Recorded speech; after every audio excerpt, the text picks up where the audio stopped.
Corruption is a vile disease that sucks and drains the health out of something good. Corruption in society is an evil moral infection that keeps community in the state of perpetual sickness. Corruption is a moral virus. It's so potent it leaves its host sick, lethargic, and unable to realize and accomplish all that a well person can. Where corruption thrives, poverty and not prosperity thrives. Wealth is I hear man talk all kind of lie. Oh, 20 million and 28 million. Lie! Me not take no salary increase. So my salary is what it was before. And I tell you something, I feel like just keep back to. Because he's a proud man, you know. Me don't like people tell lie for me.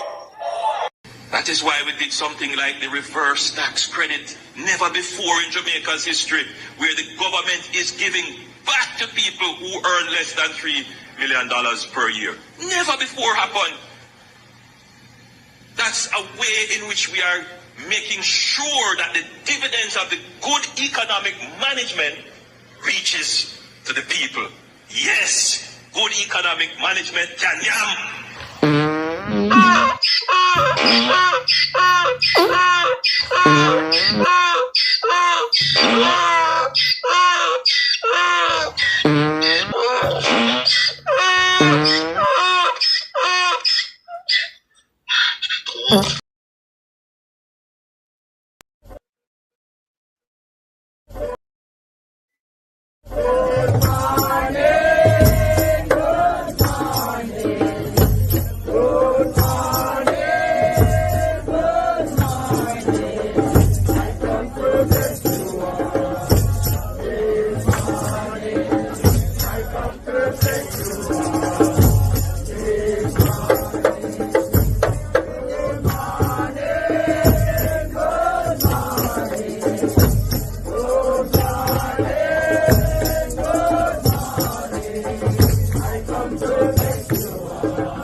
Good morning, family. Wagwan. Man has enough respect this morning. Jamaica, are we broke?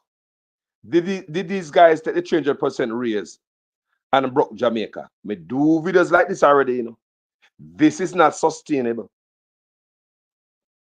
The country was on the brink last year when corporate tax revenue was down, which caused the deficit in the budget this year. So while our corporate tax was down last year, the country was wobbling last year, they took 300% raise. So the country was on the cliff. So they took that 300% raise, that large amount of money, pushed the country over the cliff. Now we start to see more garbage now pick up. We start to see teachers and police now get paid. Some get short pay, some now get pay on time. We start to see government institutions, government offices and buildings in Jamaica now repair. We start to see a lot of things fall apart in Jamaica right before your eyes. The whole time while these guys sit down on the 300% raise. Remember, everything changed, but the politician pay raise. What I said, everything changed, but politician pay raise.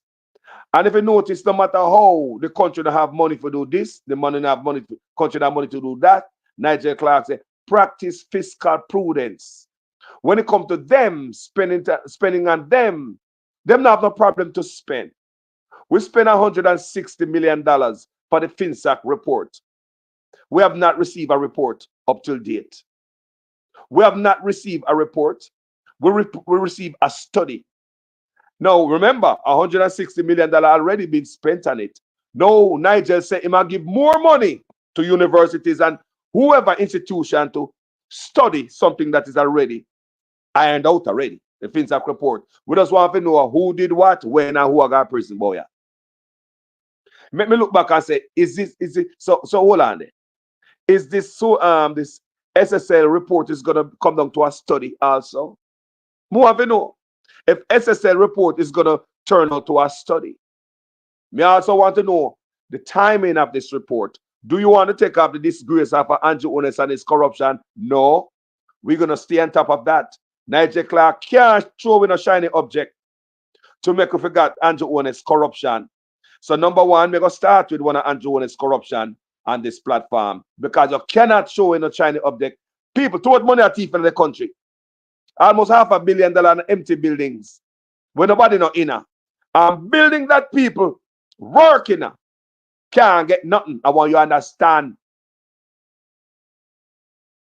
Them piss me off, you know. You talk about building when nobody not in. Listen to me. Building when nobody not in. Getting taken care of. And buildings that people work in can't even fix the goddamn floor. What you're looking at right there is a courthouse, is a sick bay.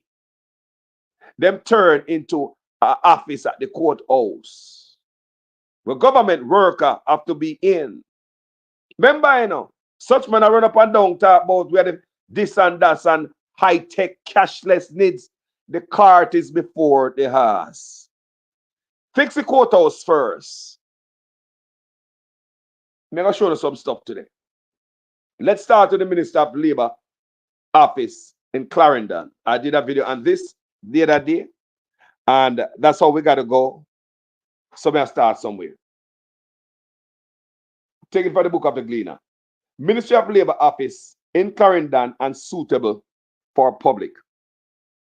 This is Sunday, October 12, 2024. I am writing to express the editor, Madam, I am writing to express my profound disappointment with the continued lapse of the Ministry of Labor and Social Security in its service delivery at its Clarendon Parish office. For those unfamiliar, the current office is located at 6B Manchester Avenue, May Pen, Clarendon, and is situated on the floor above the May Pen branch office of a financial institution. On visiting the location, one will immediately realize it is most unsuitable for its current usage. This is directly related to the ministry's most popular services: administration of the National Insurance Scheme, which facilitates remits to pensioners, the Program for Advancement through Health and Education PATH, as well as the Abilities Foundation of Jamaica Limited, to name a few. These programs are accessible to those that qualify, but primarily target the needy, differently abled, indigent, and in the case of the pension scheme, cater to the elderly. It is egregious, then painful, even to see all customers, but especially pensioners, the disabled, and caretakers of the very young, strolling up and down 2 flights of outdoor stairs in rain, sunshine, sometimes both. I have witnessed an elderly woman fearfully descending the stairs during heavy rainfall, apologizing for blocking the narrow spiral stairway because she feared descending too quickly would make her slip on the wet concrete or broken off sections of the steps. Steps broke off, with no elevator access. I've also seen scores of persons standing and waiting downstairs outside in the heat and rain because the waiting area upstairs is full, or they simply not manage to go up for another number. Them too old and frail and weak. Then they make it easier for the poor people. They don't care. They are told to go wait downstairs again. Don't even get me started on the anecdotal evidence of security personnel carrying frail, elderly customers up to the office to get their affairs in order. Remember, security does not get paid for these people. Security don't get paid for this. Many stories like these have been shared among fellow Clarendonians who, like me, see this accepted status quo as humiliating and downright disgrace. Delivery of good service, good customer service starts with making the service accessible to customers in the first place. And on that note, as with many other areas of business within our society, we are miserably failing. Please let us not wait until there is an injury or fatality before we make the requisite changes, whether temporary or long-term. That's a disgrace. That's elder people have to be left in the rain and the sun, have to be lifted upstairs by security guard, broken off staircases, run down buildings. I just did video not long ago. 2 kids fall off the school, real brick with them at the school, and end up in the hospital. I remember that. A couple of years, oh boy, a year and a half ago, 2 years. Sipping on my coffee. I did videos on those. That even our schools, youths, real slip, broke off with kids. You can Google it and check it. Twice. 2 different schools. Broke off with kids and students end up in hospital in Jamaica. I did video on those. So, you guys see where we are to this? You see where we are, all this talk of we spend the most. Jamaica is the financial superpower of the Caribbean.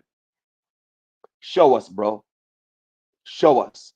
That is the Ministry of Labor office in Clarendon. I did a video on it. I'm going somewhere, people. Me did video on that already. I did that video. And this video also, I did that video also already. We're going to do again. Because I'm going somewhere. I want you guys to understand how despicable and deplorable that's the era these people have to work in. Listen to this. While them walk around talk about needs. You know, Jamaica, Silicon Valley. Bullshit. Fix the goddamn country. Pocket the money. 300% raise. Me know the apartment complex on our bill. No look like that. Politician, me know the apartment complex on our bill out of taxpayers' money. Can no fun at thief. And if you're going to poor and all of a sudden you get rich, a taxpayers' money are thief. Can't fool me. Marganek going to politics poor and now you're rich. A taxpayers' money are thief, man. Can't fool me. But you want to bet on the building, don't run down like these. Is Jamaica broke? That's my question. I'm going somewhere, people. Stick with me. Share the work. Good morning, guys. How you guys doing? Good morning, guys. How you guys doing? Because let me get to the next article, guys. And before I get to the next article, go to a short break, guys. I'll be right back. That is why we did something like the reverse tax credit. Never before in Jamaica's history, where the government is giving back to people who earn less than $3 million per year. Never before happened.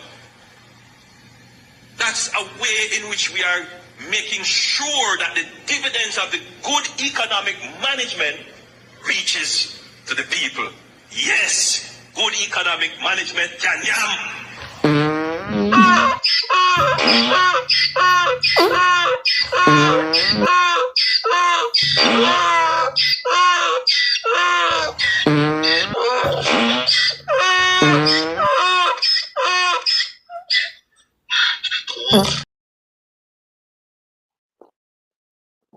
Thank you guys for your time.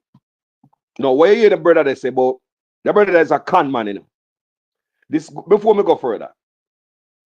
The tax credit we ever talk about, the $20,000. The man tight. The man brother not giving nothing for free. They not busy with no. Nothing for free. The man tie the $20,000 way poor Jamaicans to get. And to them boss. You only get it for boss is currently in taxes. Imagine you want to help Jamaicans. Poor Jamaicans want to help. Why would you tie here to Jamaica and the boss, rich man, we send guy prison? Send a guy prison for not paying taxes then. So for you to get the $20,000, your boss have to be up on his taxes. Just like for you to get the burial money, you have to pay into NITs. For you to get a key from the prime minister, you have to go take a picture with him. And all type of nonsense. People, as something I go on boy, a PR stunt, nothing a fix. Pay lion thief in an office. I've never seen so much crooks all my life. Drop them pants in the time of social media. I tell them all the time. Long time I tell them, you know. If you use to thief, stop thief. Social media there. Them not listen. Let's get back to this argument at hand. Them not people. I pay thief, them a thief. They not spend it on the road. They not spend it on the teacher. They not spend it in the healthcare. They not spend it on the police. They not spending at the school. They not spending at the court. They not spending at tax office. Where the government, where taxpayers' money go? Where taxpayers' money go? Look how much tax the police and the power road that tax the motorists every day. Where the money I go? How can I get the road? Eh? Look how much money the courthouse charge people for fines and all them things that trash out in the courthouse that require you have to pay money to get out of trouble. Where the money go? How come the courthouse will collect so much money for the government? How come the courthouse can't fix? Where the money I go? Eh? Talk about a financial superpower of the Caribbean. All right, let's get to this, people. This one is taken from the book of The Observer. Clerks of court seek justice. Clerks at Kingston and St. Andrew. Wait, people, come here play a video for you know. Clerks at court. Clerks at Kingston and St. Andrew Parish Court who are not happy with the horrid office condition embark on the first of 2-day sick out on Tuesday, which impacted operations. Just last week, people. One of the clerks told the Jamaica Observer on Tuesday that if their problems are not addressed immediately, they are prepared to go the long haul with more industrial action, which could severely impact operation of the court. People them now pay no money to not even garbage I pick up. May I ask where the money going in Jamaica? Where's the money going to? Anybody know? Where taxpayers' money going to? You know, spend for infrastructure. You know, spending at school, healthcare, security. You know, spending at the courthouse and government building. It does not spending nowhere on the road. You're not spending nowhere. Where is taxpayers' money going to? Go on to Jamaican to tell me. Yeah. So let's get into it. Their growth stems from the fact that undesirable conditions, mainly poor air condition. Listen to me, you know, people. I want to share that work, you know. Their growth stems from the fact that undesirable conditions, mainly poor air quality, forced them out of their original office in 2023. They said that from last year, because of their frequent complaints, they were relocated. You know, see why I go on, people? This is supposed to be temporary, you know. They said from last year, because of their frequent complaints, they were relocated to what was then the sick bay. So let me know a sick bay, you know, place where if you feel bad and something like that, you just go in there, so go relax and blah. That's sick bay. You understand what a sick bay is? You understand me? So they said from last year, because of their frequent complaints, they were relocated to what was the sick bay, then the sick bay, which is a much tighter space than the original office. According to one of the clerks, the cluttered and comfortable space they were relocated to sometimes causes files crucial to cases in court to be mixed up or misplaced, among a host of other problems. So if the government can't take care of the courthouse, one of the most important buildings, so we take care of some of the most important functions in the country. Courthouse is one of the most important buildings in the country. The courthouse. The courthouse in Jamaica. Mashed down. Nobody look upon them. No repair under this government. Nobody knows. Look on all the road they were mash up. Look on the hospital and things that are normal stuff. Such man just sit down there and watch a country free fall. How many times we tell upon this platform that somebody wants to see Jamaica mash up? That somebody would have seen Jamaica at the brink of falling off last year when corporate taxes was trickling in. You'd have take 300% raise from your country. Say you want a raise, but why take so much raise? You're taking enough raise that would cause a damage to your country. That's what's up. The amount of raise what the brother them take is to damage the country. How you gonna take raise when corporate taxes is down? But you can put out in America here that we have financial superpower of the Caribbean. Deceptive. Jamaica was at the brink. 300% raise, kick it over there.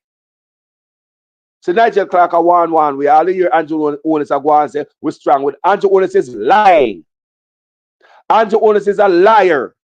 Nigel Clark I tell we say things tough. Him are the finance minister. Me don't say him not liar no. But him a try to clean up him look image before him fly out of here and go to IMF.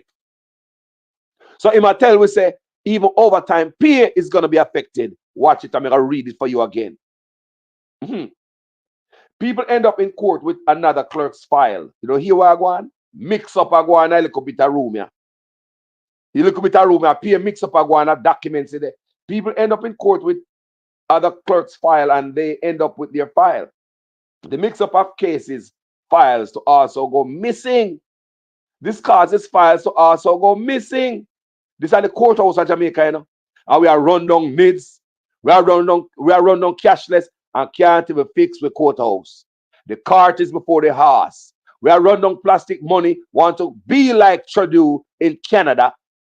Bull craps, waste money every damn where, but when it comes to the people, them, we are spending $500 million and counting an empty tax administration building where nobody no inner, and government building that have workers in there can't get a dollar. Make that make sense, people. People end up in court with another clerk's file and they end up with their file, with your file. The mix up causes files to also go missing. The new senior judge brought it up to court administration division CAD again and again, and we get the same old story. The source, who did not wish to be identified, claimed. The clerk said that after hearing countless times that the authorities were moving to have the office repaired, they cannot understand why it is taking so long to move from the procurement stage to actual action. From around May last year, the office had a dingy smell, kind of musty. We were told that it may be mold, but they weren't sure. During rains in August, thereabout, the ceiling in the office we were in started to look like mold. We complained about it as we didn't feel safe being there. The senior judge at the time, in an effort to mellow the situation, had someone clean out the sick bay and had them put 3 desks and a couple of chairs in there. We had at time about 6 or 7 clerks working with. Some of them would work in their cars.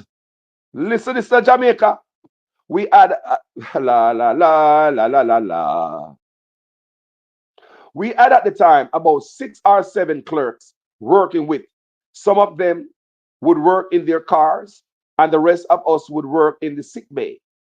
When people talk in the sick bay, you hear what everybody's saying, and you can't take a phone call in peace because it is such a small space. About 2 of my colleagues will work in their cars because it is easier to focus and they get a lot more work done. Jamaica, disgrace. Listen, share the work. Those of us who can work in the noise, we manage. We have been in there since October last year. Every staff meeting, what we hear is that it is at procurement and it wouldn't take long time. That was October last year. We are now in October, in a new year. In January, when we started back after the holiday, we asked again, where is the office? The same old story was repeated, that it is at procurement, the clerk stated. The clerk said that in April this year, they got a new senior judge who was brought up to speed with the problem. Despite her lobbying on behalf of the clerks, nothing has been done to fix the problem. They don't want to fix something, people. This is deliberate. Because you have $500 million spent on an empty building where you don't have no government worker in it. But you have government worker in a building where smell bad, full of mold. Hole in the floor, people can break them ankle. Them also say a pregnant woman are working there. Listen good. April, when the new senior judge came, we told her we're uncomfortable and it was just not convenient to be working here. In August, the senior judge spoke to CAD again and told them that it is affecting our output at work. At the end of August, we sent them a letter. Nobody care about no output, you know. Nobody give a damn about no output and no work, no production. Nobody give a damn about nothing in Jamaica more than pack it. The Prime Minister can be effective if him in an office and run him own a business. Our business is Prime Minister own is part-time business. I want you to understand. And to own a can in an office and run all these different business, 5 to 6 transactions a day for him 28 account. There's no way he will have time to do our business. And the extension, the other politicians too. I know him alone I do it. I know him alone I do it. It's the pattern of Jamaican politician, whether it be PNP or Labour, right? To sit down in an office and give just a little bit of them time to us, get good pay, and use our job as a part-time job while benefiting from the full-time job, which is a business. So there's no way none of these guys can see what problem when corruption is so high. That's what's causing our problem. Let's read again. We told them that it was just not working out because the sick bay is in no condition for anybody to be in. We took pictures of the tiles on the ground that are broken up. If you are not careful, you will bump your toe on the tiles and fall. And that has happened. Now, you want to tell me, if a government care about liability, why would that in the floor? People, you think you'll see that in a government office are foreign? No, they might care about liability. Out on the sidewalk. They will mash up the sidewalk, cut out the tree root, level it off back. They'll put a spray paint around the crack on the sidewalk that is pushing up so people will bump them toe and go sue the city. You have people that come in and say, me say a pregnant woman in there. Look how the government careless. Opening up taxpayers for lawsuit. Our Jamaican don't know how dangerous this is. Do you know how much work our foreign would love to see this in the office building to trip and fall over it and sue the crap out of the government? May I ask you that again? You don't know how much this is a gift, you know. But that the two Jamaican people stay a certain way. This is a hole on the floor. It's a you know much people overseas. You know what workers overseas wish them have a gift like that. Government give them a gift. In the sick bay, there's a hole in the floor. That's a gift. People are chip and fall and there's no hole. And I get money. Them give them a gift. So the government careless? So the government careless? Let's continue. Who know where they are foreign knows that this could happen, don't? Who don't know what time it is? Let's continue. How can go them treat the people them with a Jamaica?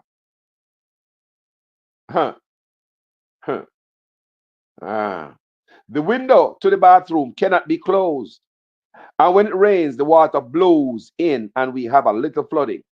We have clerk there who is pregnant. She bumped her toe on the tile. Thankfully, she didn't fall.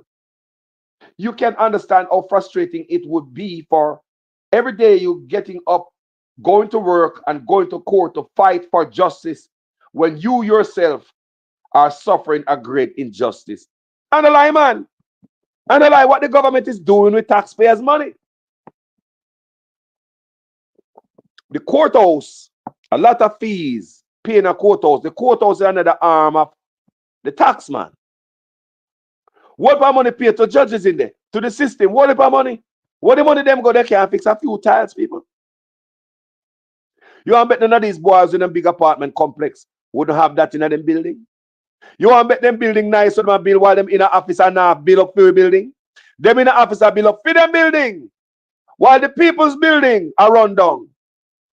They are in office building 800 million apartment complex building. $800 million. Why taxpayers, the people's building, are fall apart.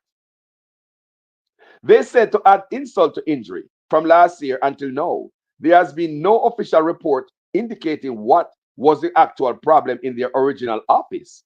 One clerk said that while everyone from the office feels it was mold in the ceiling, they were told recently this was not the case. The clerk said they were told the condition in their original office manifested when steel got exposed to moisture. That means the concrete is soaked. If a deck roof, that means the whole of the concrete is compromised up at top. The whole of that the roof there. Pray to God, cave in pound if you get an earthquake. They are yet to give us a date and time as to when we can come out of the sick bay to go back in an office where we can actually function. Right now, we are not functioning. Can you imagine? The courthouse are telling us they're not function. Can you imagine the most important office while such men are run up and down and talk about cashless and needs? Mr. The cat is before the ass. Such man a madman. Brother, the court, the tax office, the Ministry of Labor, government building where poor people are go. There's citizens in our world, Jamaica citizens.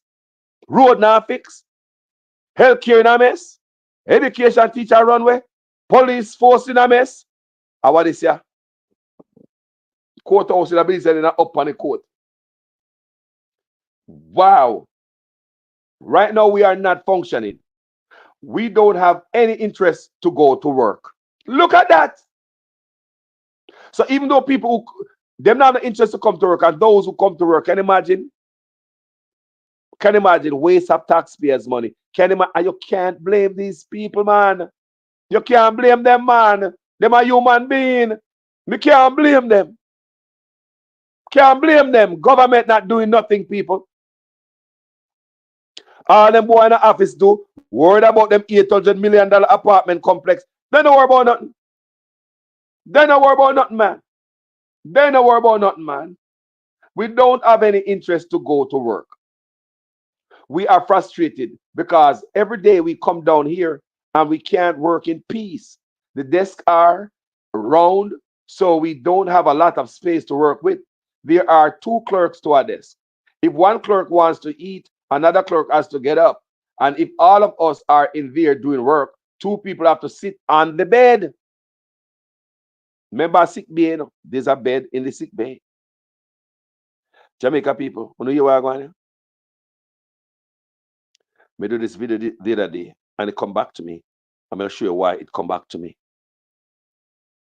Wow. Oh, you're going to sit on bed and do work. People, we call ergonomic chairs and stuff people use up as so.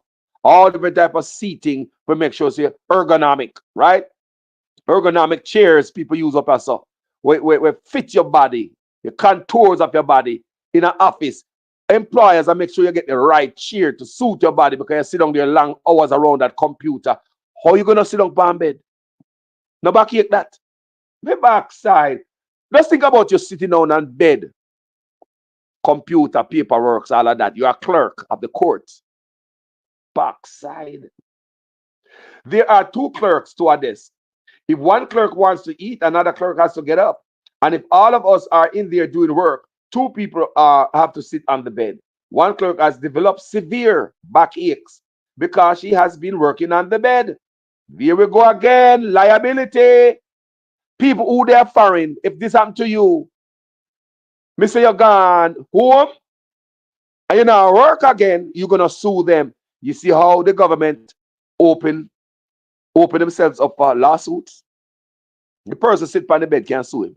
Can sue us, taxpayers. The hole on the floor, somebody can just trip and fall, and a lawsuit that. Do you understand what I say? You see how the government careless and loose? Have people sitting down in a bed doing this type of work when they're supposed to get ergonomic chairs.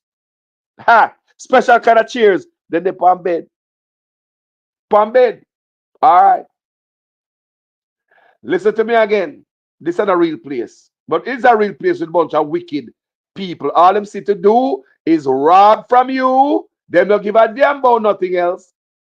There are two clerks to a desk. If one clerk wants to eat, another clerk has to get up. And if all of us are in there doing work, two people have to sit on the bed. One clerk has developed severe backaches because she has been working on the bed. The constant slouching over on the bed causes her back to hurt her a lot. I hope she got a doctor and start recording. Yeah, I hope she got a doctor. And yeah, not no regular doctor. You go to a specialist and start fix yourself up. Because when them government agencies don't spit it out and them not have nothing to give you no. Me say this are foreign. These are somebody are rich. They must sue the crap out of them. If this are foreign, somebody are dropping in the patrol in the office. Me not lie you. That's a gift the government are give somebody. Forget a big lawsuit. And people, when they are foreign, we have sense. Look on the floor. Tell me say that is not a gift. People are trip and fall and do have no hole. No way. People are trip and fall in a building and there's no hole. Most if you go give this to somebody are foreign. Them are dropping it. Damn idiot. The people up on the bed. Them now come back to work. I have to pay them for the rest of them life. Them now come back to work. I have to pay them for the rest of them life. Them disabled now because the job caused them to be disabled. What are the lawsuit? They said that they painted over the roof. Listen to me. They said that they painted over the roof and that it is not mold. And a roof, I think they might talk the ceiling. Because the mold, you know, when the mold come through the ceiling and they get black, it's probably mold up there. Because if it get wet up there and it start come through the ceiling, it is mold. So even when they paint over it, there's mold on the other side. So that. So they are breeding that mold in there. And people can get hurt sick severely from mold. Mold can hurt you. Black mold, a foreign may come learn that. When we're there in Jamaica, we're not acquainted to all these things. We don't know about these things. A foreign may come learn about mold, black mold. Your house will get shut down by the authorities if they have mold in it. You know, so if you rent your house with mold in it, you call the authorities. You know, so they will come shut down the house, people. They will shut down the house and they have to do major reconstruction, tear out sheet, rock, tear out this, that, and treat it before anybody can go back in it. Did you know that? It's a mold, our serious problem. Many of us grow up in Jamaica, we see mold in our house. Mold, and we just mold that because, you know, we got a bush and we see mold and moss and we use all of that. Black mold, gentle people, if you have that in your house, it's dangerous. A foreign may come and learn that. I was not educated about that in Jamaica. And we were exposed to all kind of mold. Let's continue. They said they painted over the roof. But I'm thinking about talk about the ceiling, people. It's the ceiling. They said they painted over the roof and that it is not mold. So I'm thinking it's the ceiling. Can they see the blackness that come to the ceiling that they thought was mold and they painted over? It couldn't have been painted over the roof. I think somebody make a mistake right here. That's why we have to read with sense, you know. If we don't read with sense, you read any damn thing to the people. Them. You see what I say? They don't lie. Yeah, man, if you don't know what I say, we're looking at, even when they make a mistake in the reporting, yeah, me must have enough sense to know a mistake they make. They said that they painted over the roof, but which is the ceiling, and that it is not mold, right? Two courts have to be in one. They have to utilize deputy clerks who are not in a position to handle. No, listen to this now. Two courts have to be in one, and they have to utilize deputy clerks who are not in a position to handle court. Operations have been impacted, especially the mentioned court, which is court 2. We have been talking and playing nice, and nothing is being done. We are fed up and at the breaking point now. Should this 2 days not be effective, we are willing to go for a much longer period, which will definitely have an impact. We are prepared to go the long haul, warned clerk. Wow. Want to see what I go on there? Want to see what I go on, man? That I courthouse, you know. But hold on there, I'm going to play a video for you guys before we go further. Because there's a pattern, and this are going across Courthouse, right across the country.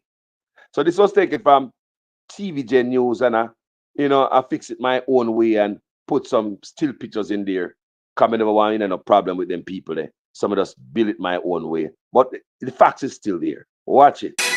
We visited the St. Catherine Parish Court in Spanish Town. It's one of many structures riddled with issues. I'm currently standing in the male staff bathroom at the St. Catherine Parish Court. As is evident behind me, both urinals are out of use, and only one of two toilets are in working order. On top of that, we understand that from time to time there are water challenges in the bathroom. Therefore, persons using this bathroom have to catch water in this jug, not only to wash their hands, but to also flush the toilet. Now, lack of proper bathroom facilities is just one of many issues plaguing the courthouse.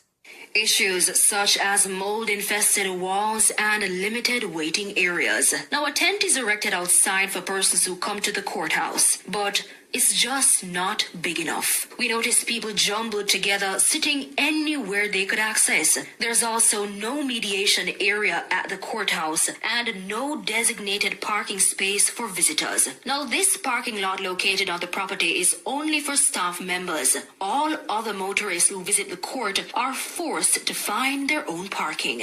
Just a few years ago, I believe it was 2 years ago, a lawyer, my colleague, came to the Spanish Town Court, parked outside, and when she went into court and came back out, her car was missing. It was stolen. That car has not yet been recovered. Today, these are live and real issues that attorneys face. Another major issue, eroded floors and leaking roofs. In fact, our team witnessed this firsthand. While there, it started to rain. Now, despite being indoors, our team, staff members and persons who came to court had to be dodging flood waters. The situation got so dire that 2 court proceedings were paused and the respective courtrooms evacuated. In neighboring Linstead, a similar crisis. One of the courthouses most complained about is the Linstead outstation of the St. Catherine Parish Court. Now, as you can see, the building is currently closed to the public and construction work is now underway. Court proceedings have been temporarily relocated to the Holy Trinity Anglican Church, which is just across from the court. Now, we were told that the work being done here today will span over 3 months and is to address some major damages sustained during the passage of Hurricane Beryl. But some residents in the area that we spoke to told us the issues were present long before the hurricane. And I think it's been a long time it's been like this. Friday was a disaster. When you went up inside there, the water was coming out the roof like a pipe burst inside the court part. Not to mention down where the guards are kept to be protecting your loved ones there. The system not right, man. Them feed do something. Is it? They will them catch all wingworm and germs and them something then wrap running in your food. You can't sick and dead and them something that we need for migrate. Courthouse not for looks. But these are just 2 of many courthouses causing outrage in recent months. Similar issues have also been identified at the Kingston and St. Andrew Parish Court in Halfway Tree and the Supreme Court in downtown Kingston. The courts are not only old in terms of their infrastructure, but they are outdated to meet the modern needs and evolving nature of the legal profession, for example. Members of the legal fraternity are at their wits' end. As much as we spend on crime prevention and security, we also need to spend on justice, because the cases are going to be coming to the courts for resolution. I call as well for the government to stop treating the judiciary as a bastard, a stepchild in the governance structure. The judiciary is a co-equal arm of government. There's a legislature, there's the executive, and the judiciary. Why is the judiciary continue to be forced to beg, beseech, to work with the very little that they have in order to carry out its function? They're hoping the ongoing discussion will reap positive benefits in the coming months. Reporting for TVJ's All Angles, I'm Amoy Harry.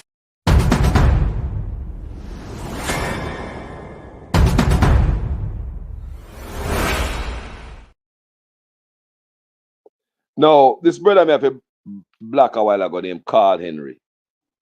I don't like black people from a page, you know. But you're not gonna come over here as a labor right and inject bullshit in us about all the economic numbers. Say Jamaica is doing good. Check no man, go away, man. I don't trust a number or a letter coming from this government. Do you? Do you trust a number of a letter? Y'all come tell me something where government put out there to make themselves look good. But when I show you, so say all of that the money we are telling me said this and the economy looking good in our pan out. It does not freaking adding up. Unless the money does there for politician thief. That's all.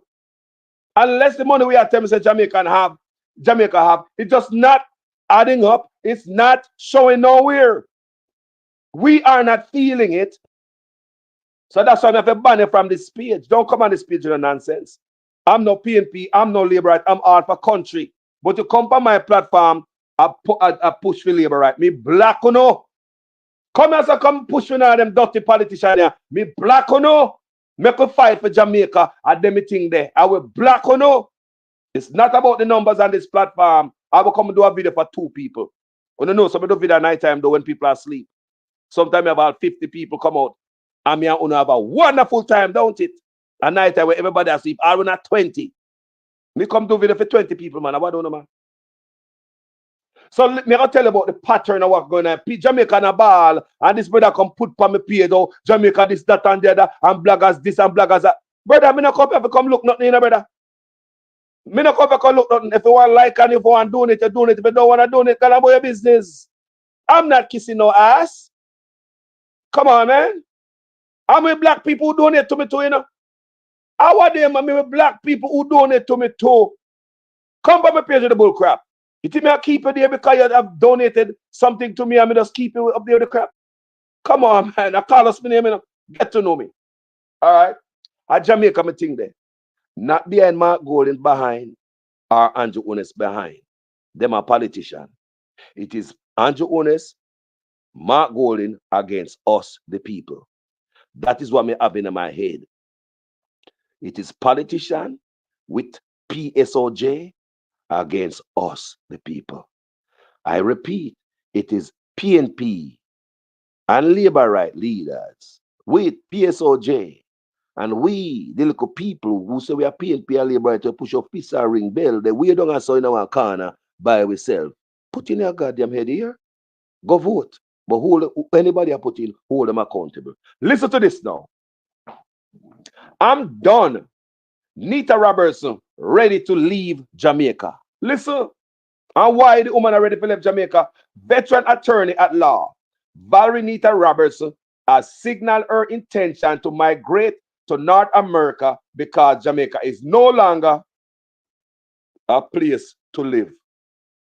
Remember, you know, a big liar, them, I know. So them people don't probably they don't live where me and you live. You understand me? A big liar, this, you know.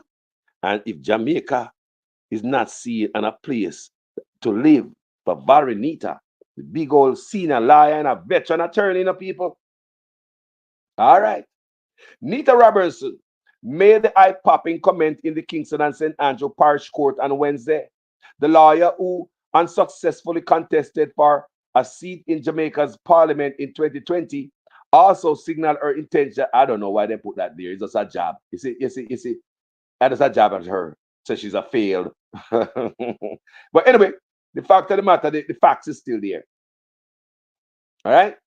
The lawyer who unsuccessfully contested a seat in Jamaica's parliament in 2020 also signaled her intention to leave the legal fraternity after 47 years. Make we see why Valerie Nita decided to pack up our desk, pack up our everything we're in our file cabinet, just pack up our and leave. Let's see why this veteran of 47 years of service to our country, why the woman leave. Listen, I've had enough. The King's Council said, I am finished. Remember, she's a KC. She had a local kaba. I've had enough. The King's Council said, I am finished. I have given my years of service to this profession. I'm done. I'm spent. I've had it.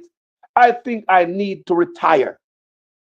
Nita Robertson had sought the leave of senior parish judge Sanchia Burrell in the Kingston and St. Andrew Parish Court to bring attention to a raft of issues that she said is affecting the efficiency of the court system.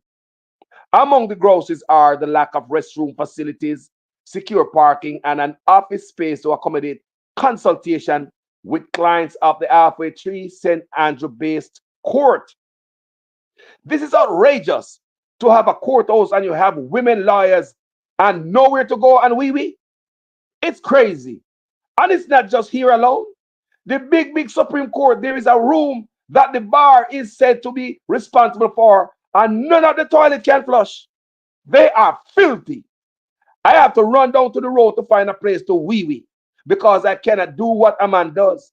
And I don't know when that day will ever come, she said. So what I say, she can't do what a man do by going on back there around tree root.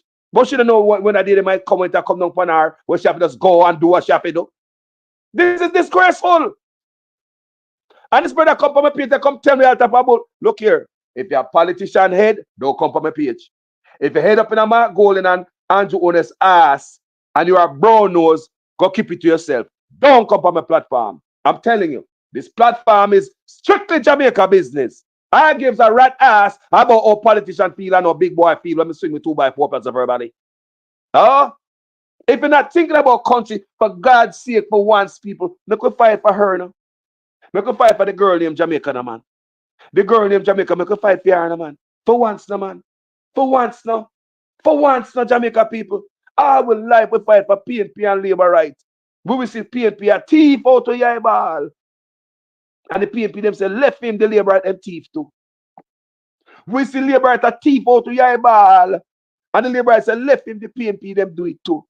So when is it we're going to fight for the country and realize that what they are doing to the country is hurting us? See the court system they have failed, the building them. We ever see that man? So nobody now maintain the building. It shows that nobody are maintain. How tight they go, now work and urinal, now go work at courthouse. What the maintenance man for the courthouse? What does that mean? That means them not the maintenance man, they not pay somebody for maintain nothing. So Nigel Clark, I go read that for Uno. The recipe when Nigel Clark left for Uno, I got IMF. I go read when Nigel Clark left for Jamaica on his way to the IMF after he give bodies them 300% raise. Them boy have to give back the raise. They have to give back it. She said the big Supreme Court, there is a room that the bar is said to be responsible for. And none of the toilets can flush. They are filthy. I have to run down the road to find a place to wee because I cannot do what man does. And I don't know when that day will ever come, she said. The veteran attorney continued her almost 10-minute tirade, stressing that she spent quite a bit of time to drive around halfway tree, trying to secure parking so she could attend court. Her sentiments were echoed by fellow senior counsel Hugh Wildman, who indicated that he parked in York Plaza along Agley Park Road and walked to the courthouse, which is located along Maxfield Avenue. People, this is not safe, you know. This is not for safe for people like these, you know. They out there walk loose up on road, you know. I have complained a myriad of times about the parking, Wildman claimed. Nita Roberts shared that she has raised the concern on several occasions. People, you see the people are concerned. You see that they're reporting it. Everywhere you see us, they report it to government. Government no. Government no, they don't give a damn. These boys don't have no time for you. They don't have time for worry about them 28 account and how much transaction out of them 4 to 6 times a day. These guys have no time to do your work. They don't have time to set up them $800 million apartment complex. They have the time to look at people. There's no maintenance, man. That's why you can have a few tiles missing and nobody can fix it. These guys are in construction. You want to say none of them can come out of them pocket and say, you know what? Let me donate something to the courthouse and fix them tile there. How much it will cost any politician to fix this tile out of them pocket, people? Me say, them boy get 300% raise and rich. Real rich, all of them. Way before the raise. How much would it cost a politician out of them pocket to say, you know what? I'm going to donate to that project. You know, let them put that in as a donation to my country. Them a few Tyler. How much it costs a politician to call one of them man, them one of them them no Tyler, you know. Them have Tyler. Remember say that them in a construction, you know. Remember say them politician have built $800 million apartment complex, you know. So them have plumber, Tyler, electrician, them have all the work, man.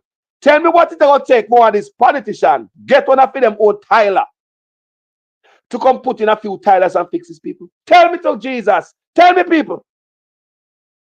Tell me. No, waiting on procurement. Taxpayers. Procurement. Taxpayers' money. Them now put a dollar out there, you know. You understand what I say? Them now donate nothing with no voluntary service towards we. Them a wait for procurement for taxpayers' money to be available to fix these tiles. All the while, them a jeopardize a lawsuit, you know. Jeopardize people's safety. Because the pregnant woman who are walking there can drop and hurt herself. You don't have to be pregnant to drop. You can just drop and say your back hurt you. Them not for read back pain. People can stay home for the rest of their life and taxpayers have to pay them. Carelessness in Jamaica. Them boy not care. Rita Roberts said that shared that she has raised the concerns on several occasions and has even written administrators to seek resolution. I am just making one last effort because I know where your Judge Burrell's heart is and your mind rests. I am not coming back, Judge. Today, my last day. I have written, I have begged, I have beseeched, and nobody is listening.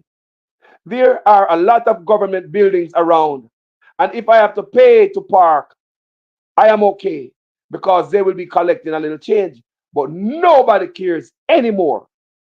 You see under Andrew's administration, for sheep, as I said, nobody cares anymore. That means one time gone, somebody used to care. Okay. Nobody cares anymore. That's where my country has reached. I am sorry for the young people this country, but I cannot fight. I am sorry for the young people in this country, but I cannot fight for them anymore. You know what I'm going to do? Migrate. That's what I will do. Migrate because Jamaica is no longer a place to live, the senior attorney bellowed. I am sorry for all the people in here. And let me tell you, half of them going to migrate and follow me. I will meet you in New York, she said, eliciting laughter from members of the public, police, and other members of the bar present in the courtroom. The government must provide parking because I pay my taxes out of what I earn. I don't know what they do with it, but they need to do something, she said. It seemed to me I asked, we don't know what them do with the tax money. Burrell indicated that she will be engaging stakeholders to have the matters reviewed. I must apologize for the discomfort and the indignity that we have caused you. Your stellar service to the bar, to the country. I don't think I need to narrate it. And it's a very sad day when counsel has to come here in open court and voice discontent with the respect to the most basic facilities. I am profoundly embarrassed by the state of affairs, and I must escalate this. It concerns you, so it concerns us, the senior judge, the judge said. I want to hear what's going on. You hear that, people? You hear that, people? So it's a pattern. It's not just one off. So I see that brother come from my page a while ago and come tell me the country I do good. Brother, I go tell your mama that. Come on from my page, come and send up some place. You saw me fight for my country. My head hot. You hear me? So come out of the way and leave me alone. If anybody know me, when I fight for my country, my head hot. Don't come up here, so. Come tell me the nonsense. Especially when I know say a money uno a look, a party uno feelings in. Me not no feelings for none of these guys in. Me not no feeling for rich guys in people. Me not here to make rich guys feel comfortable. Me not here to make some people feel good. Me here for on behalf of the country and the people that will suffer at Jamaica. Me on behalf of my country, knowing that me make a difference, become overseas. Me get smarter, wiser, more intelligent, and me talking from a position of the bird eye view. Me there Jamaica, me used to see what I go on. Let me show you I go on with Nigel Clark here. Can Nigel Clark tell you some things, people? I will need to listen. While such man a walk around and rare, see Nigel Clark, I believe that him shield a lot of the bull crap where such man get away with.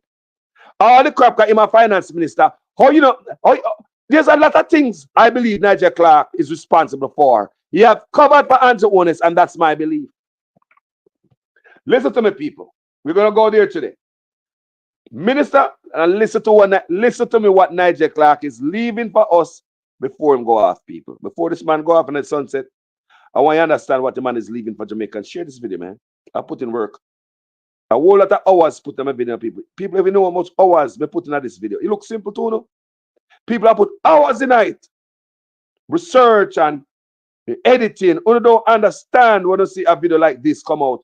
You think I just 1 hour, hours Carlos put in this video, though it might look simple.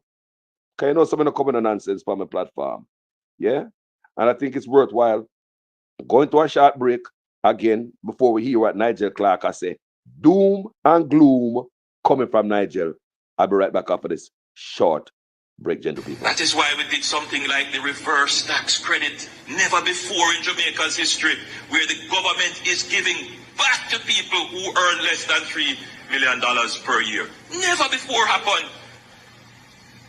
That's a way in which we are making sure that the dividends of the good economic management reaches to the people. Yes, good economic management can yam.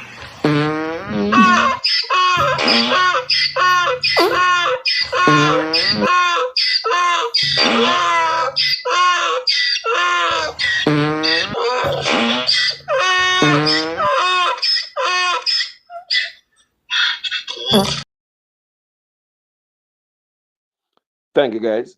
Now, you see this platform? This platform is a take up in a politician platform. I fight for Jamaica platform this. Anybody not the way me verbally tear up them face. Verbally. Whether I'm Golden or goddamn anti-owners. Anybody. So this a page and a take up it. If you want to find some political inchman page where they are sympathize, find some other platform. This is not it. If you're not willing to fight for Jamaica, please leave this platform. If you're willing to help me fight for it, make we join forces together, people. A years, me say man, I fight me born, cause me parents, I fight for politician. Politician, you know. And nobody now fight for Jamaica. We sit down, we allow politicians to do whatever they want to do with the country. That's why I believe we need to hear this just before I start reading. I'll be right back. What is the difference between the ordinary thief and a political thief? Number one, the ordinary thief steals your money, your bag, your watch, and your jewelry, isn't it? But the political thief steals your future, your career, your education, your health, and your business. Number two, the hilarious part is that the ordinary thief will choose whom to rob. But you are the one who choose the political thief to rob you. Because we choose them. We vote them. We blindly say we are not blind. Who is deceiving who? The ridiculous part of the whole issue is that we will fight to defend and protect our belongings from the ordinary thief. Is it not? But we fight each other to defend and protect the political thief. Is that not what we do? Thugs will be fighting themselves to protect those that are stealing our career, stealing our joy, stealing our health, stealing our success. What a shame. What a travesty. Calls for us to think and think deep.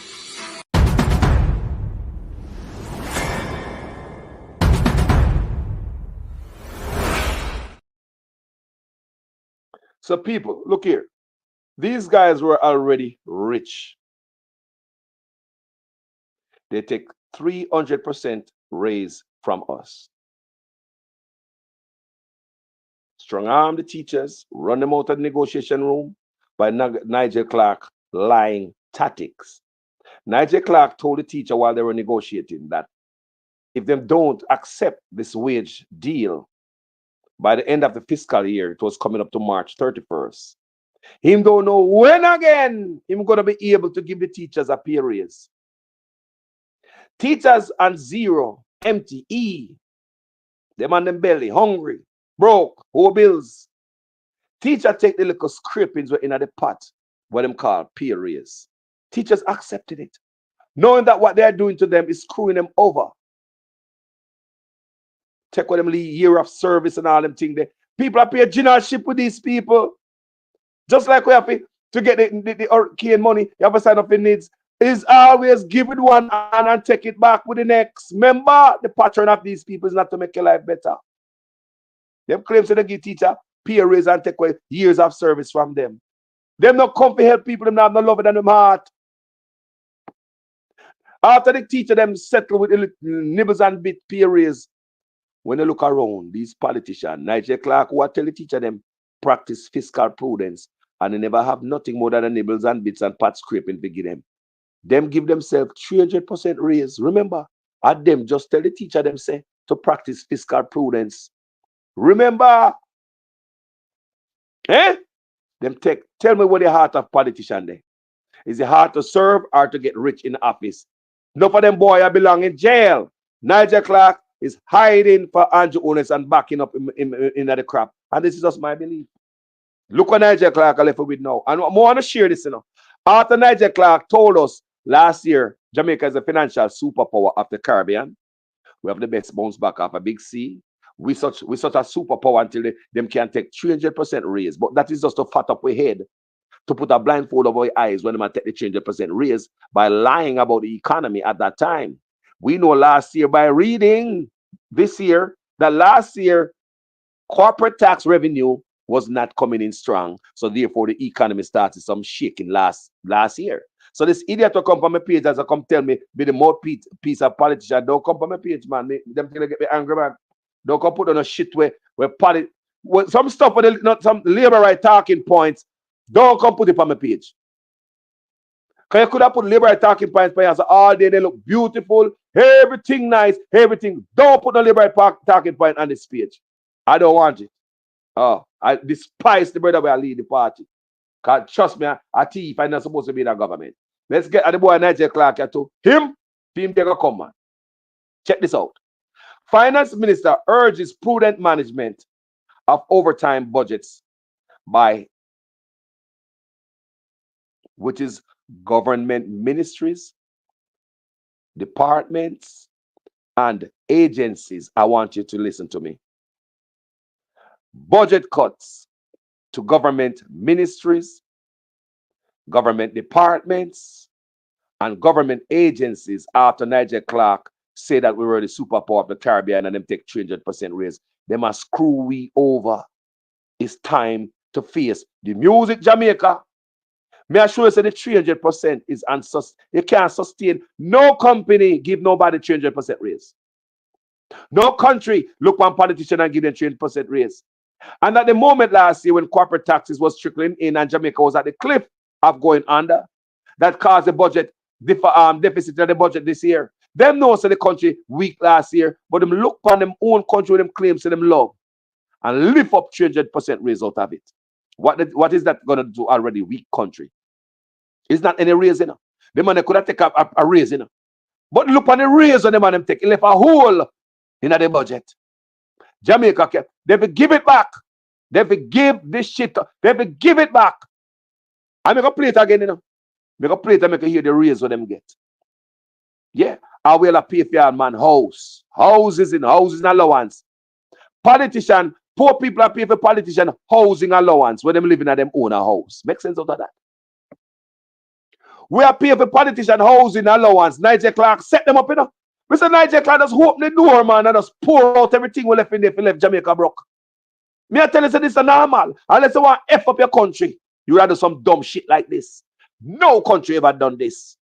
No company. Because it's not sustainable. You mash up your company, you mash up your country. That's exactly what they're doing. Fast track to destruction. Take the 300% raise while your country was on the cliff. Watch your argument, your people, today. I'm going somewhere. Thank you for the super chat. Let's see, Debbie. Somebody sent a super chat. Debbie. Yeah, there was somebody sent another super chat, but me not see it. I don't know where it's at, family. I don't know if it's gonna pop up later or what. I don't know. Thanks everybody to be here. Just being here. Like up the video, people. Send it out there so more Jamaicans can get them knowledge in them head. Me say I work for hours I work, me put in on my stuff. Me no lazy blogger. Me I tell you no. Let's get into it. Let's get into this. We know we are going for the book of the Gleaner again. You know, Finance Minister Dr. Nigel Clark. Hey, Minister of Finance and the Public Service, Dr. Nigel Clark, is Mr. Andrew Honest never stop till he get this fake doctor put on film. He couldn't make Nigel Clark no Stephen the doctor and go on to school go really work for a doctorate. Andrew Honest did not work for no goddamn doctorate. Don't make no man lie to Uno. The brother is a liar. I walk around and call doctor. Doctor my tail. You could make Nigel Clark still the little doctor when work hard for man. Nigel Clark really work for his. Such man when you put in work. How you buy for your motor vehicle depot in Jamaica? Just like a man can buy a license, you can buy anything in Jamaica. Where you want to be today? You want to be a doctor today? Oh, we got law degree for you in Jamaica. Anybody can be a law, anything you want to be in Jamaica. There's a thing for that. But let's get into this. This is what Nigel Clark are left for all of us. These are the thanks him give we after him take 300. I want to understand this, you know. The man take 300% raise, and this is what Nigel Clark are left with. Listen to this and share this. Minister of Finance and the Public Service, Dr. Nigel Clark, is urging ministries, departments, and agencies, MDAs, to exercise prudent management over overtime budgets. Remember the word prudent?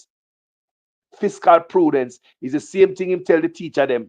Practice fiscal prudence. We don't have no money to give you no more raise. Practice fiscal prudence. But when him run out the teacher them out of the negotiation room by threatening them that they don't know when they might get them a pay, them not take it by the end of March. That is the end of fiscal year. Them gonna lift up the big old 300% raise for themselves, and guess what they do right after that? No more fiscal prudence, they not practicing now. Them going to the Miami Herald and write, we're the financial superpower of the Caribbean. We have the best bounce back off of the Big C. So if we have the financial superpower of the Caribbean and have the best bounce back off of the Big C, why you never give the teacher them a better raise? But they will see that after them take them raise to blindfold you, while the country was not getting enough tax revenue from corporate. I want you to understand these things, you know. I read these things so I can come tell you, you know, people. Me not make these things up, you know. Hours, me put them every day, you know. Both reading, editing, researching. Yeah. So that is what happening here. So here what Mr. Clark's proposal for us after him took the 300% raise. No, same never deserve it. Addressing the Standing Finance Committee, reviewing the first supplementary estimates for fiscal year 2024-25 in the House of Representatives on Tuesday, Clark said the way in which compensation arrangement exists now and going forward will require much deeper management by MDAs. Don't forget, government ministries, departments, and agencies of their budgets, particularly in relation to overtime. I will repeat the last line so you guys can really understand. As a matter of fact, let's read the whole of this goddamn paragraph. Addressing the Standing Finance Committee, reviewing the first supplementary estimates for fiscal year 2024-2025 in the House of Representatives on Tuesday, Clark said the way in which compensation arrangements exist now and going forward will require much greater management by MDAs of their budgets, particularly in relation to overtime. Remember, MDAs are government ministries, government departments, government agencies. So your police, even though we are barred for service, remember it's a country where we barred for service every day, everything is locked. No, them already tight up something more. I want you to understand, people. They take 300% raise and tell you, say, you know, financial superpower of the Caribbean, and no, back to fiscal prudence again. So we're no longer the financial superpower of the Caribbean. Now we're back to fiscal prudence now. When teacher was getting theirs, fiscal prudence. When they took theirs, financial superpower of the Caribbean and best bounce back after the Big C. Now back to fiscal prudence. So you see the pattern. Come with me, Jamaican people. I'm going to show you the load of doodoo. Nigel Clark left for me while I'm running. The man a runway left a bag of doodoo for the people. Addressing the standing, and this brother will come from my page. That's why I black him, you know. He might come tell the people about my page about how things look good and how the government, me not check no this, I me not check no chart. Brother, go ahead. I don't believe a letter or a number coming from this government. Don't come tell me no statistics and no data coming from a lying, crooked government. Not on this platform. I will block and delete you because you're misinforming people. Addressing the Standing Finance Committee, reviewing the first supplementary estimates for fiscal year 2024-2025 in the House of Representatives on Tuesday, Clark said the way in which compensation arrangement exists now, it got changed, that I say, and going forward, will require much greater management by MDAs for their budgets, particularly in relation to overtime. People budget cut come to ministries, agency, and government departments. So you talk about Child Protective Service and all the local agency. People, enough of them are cut. Remember them now function good enough, you know? We ball about every day about them. Who don't see why I go on them, man? The man them take the 300% raise and it hurt the country. The man them take the Jamaica cannot. Which company? Let me show you that Jamaica cannot afford it. Which company can afford you 300% raise? Which company have ever worked with and see anything like that? You wouldn't even ask for that. Kind of make no sense.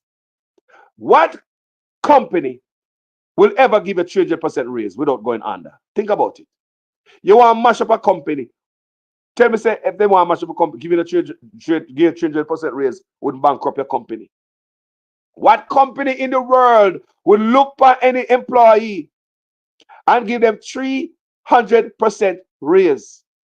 Another question. What country will look at politicians and give themselves 300% raise? Wouldn't that mash up the country? Well, that is what's happening to Jamaica right now. Jamaica cannot afford this. They did not just give themselves raise. They give judges, principal, and some top educator, top police. People pay raise some like $2 million to $7 million, exorbitant amount of raise. It's just like Nigel Clark does. Who open the floodgate and just dash away? Nobody pay raise move from $3 million to $7-8 million in one pay raise. Nobody on the face of the earth but Jamaica. So Andrew Owners and Nigel Clark, they were set out to hurt the country. Knowing the country wasn't getting corporate taxes in the country in the right way, them still take that amount of raise from the country. Nigel Clark and Andrew Owners set out to hurt the country, and that's my opinion based on the knowledge we get by reading.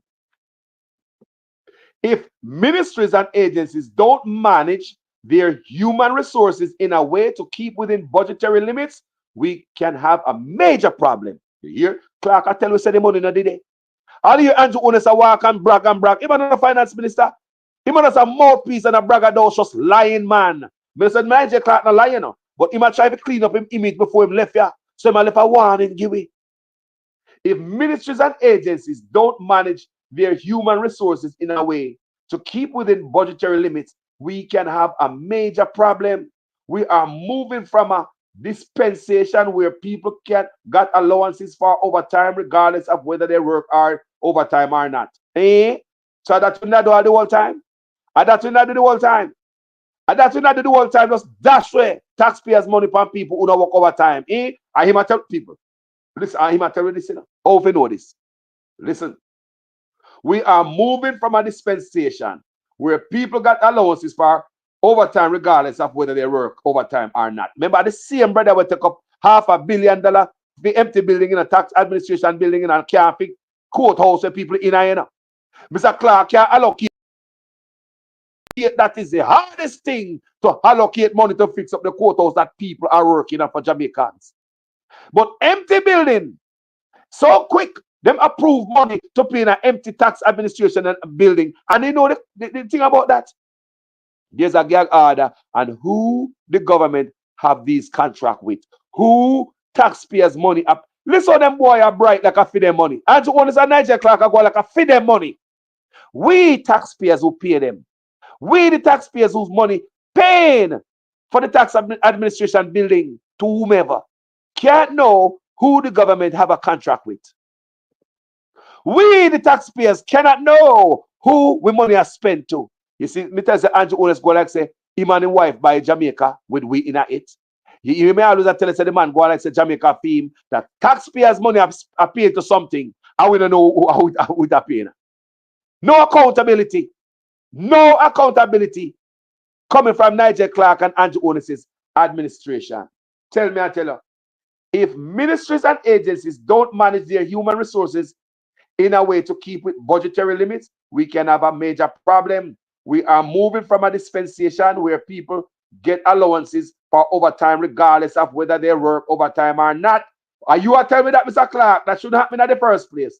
To one where you can get paid for the hours that you work, generally speaking, is stated. Well, that's the right way. So Mr. Clark is telling us that there are people in Jamaica getting paid for overtime and they did not work. There goes taxpayers' money, man. That's what they do.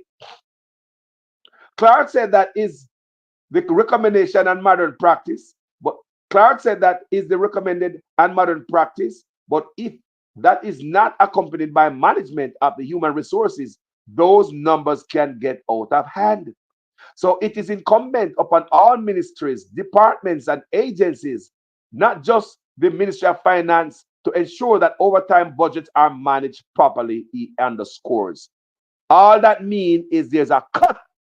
Don't listen to them pretty words there. Nigel Clark went to school to manipulate uneducated people with his education.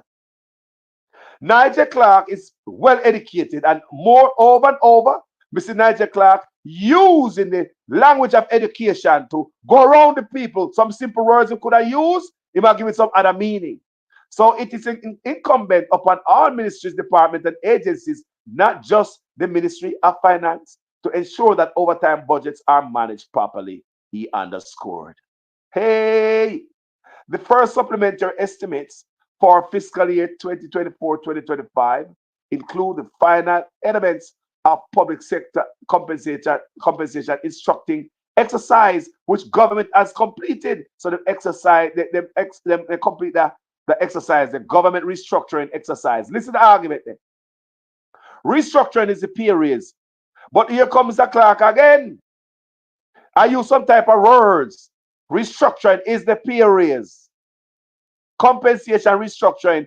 All that means is a pay raise, no restructure like you fix something that wasn't fixed. A pay raise, you're not going to self and I go like you restructure, you fix what is need to be fixed, that what should be fixed long time. That's why they use that word restructuring. No, Mr. Clark, take up all this money, you politician. Him and Andrew Onassis plan this, knowing that the country cannot afford it, Mr. Clark. The exercise was intended to overhaul the structure of salaries and other emoluments in the public service to make them more equitable. What?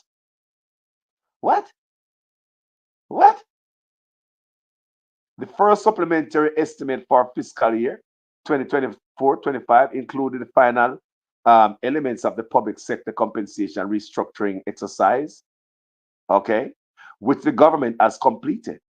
The exercise was intended to overhaul the structure of salaries and other emoluments in the public sector to make them more equitable.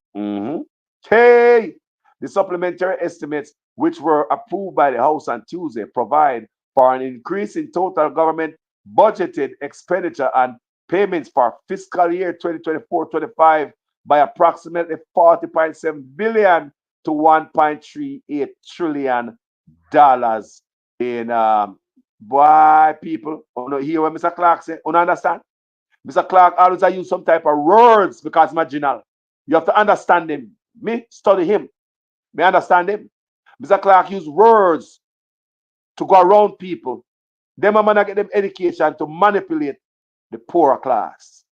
And that's black leaders from the Caribbean to Africa. They are deceptive. Very deceptive. Very deceptive with people. Them not care for nothing. But I'm going to show you how them boy are wicked enough. Them boy are wicked, man. Wicked people. Wicked, man. May I tell you? People, let me go to the short break. You see? Them boy are so wicked. Nigel Clark, innocent looking face, trust me. He like the guy next door was murdering everybody in the community. This innocent looking guy is a He's in financing, he drive nice cars, he have a beautiful home, but the whole time, him at the cereal. Check this out, I'll be right back. We visited the St. Catherine Parish Court in Spanish Town. It's one of many structures riddled with issues. I'm currently standing in the male staff bathroom at the St. Catherine Parish Court. As is evident behind me, both urinals are out of use, and only one of 2 toilets are in working order. On top of that, we understand that from time to time there are water challenges in the bathroom. Therefore, persons using this bathroom have to catch water in this jug, not only to wash their hands, but to also flush the toilet. Now, lack of proper bathroom facilities is just one of many issues plaguing the courthouse. Issues such as mold-infested walls and limited waiting areas. Now, a tent is erected outside for persons who come to the courthouse, but it's just not big enough. We notice people jumbled together, sitting anywhere they could access. There's also no mediation area at the courthouse and no designated parking space for visitors. Now, this parking lot located on the property is only for staff members. All other motorists who visit the court are forced to find their own parking.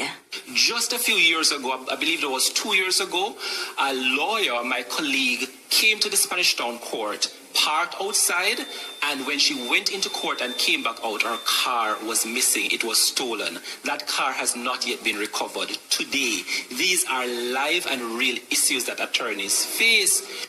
Another major issue, eroded floors and leaking roofs. In fact, our team witnessed this firsthand. While there, it started to rain.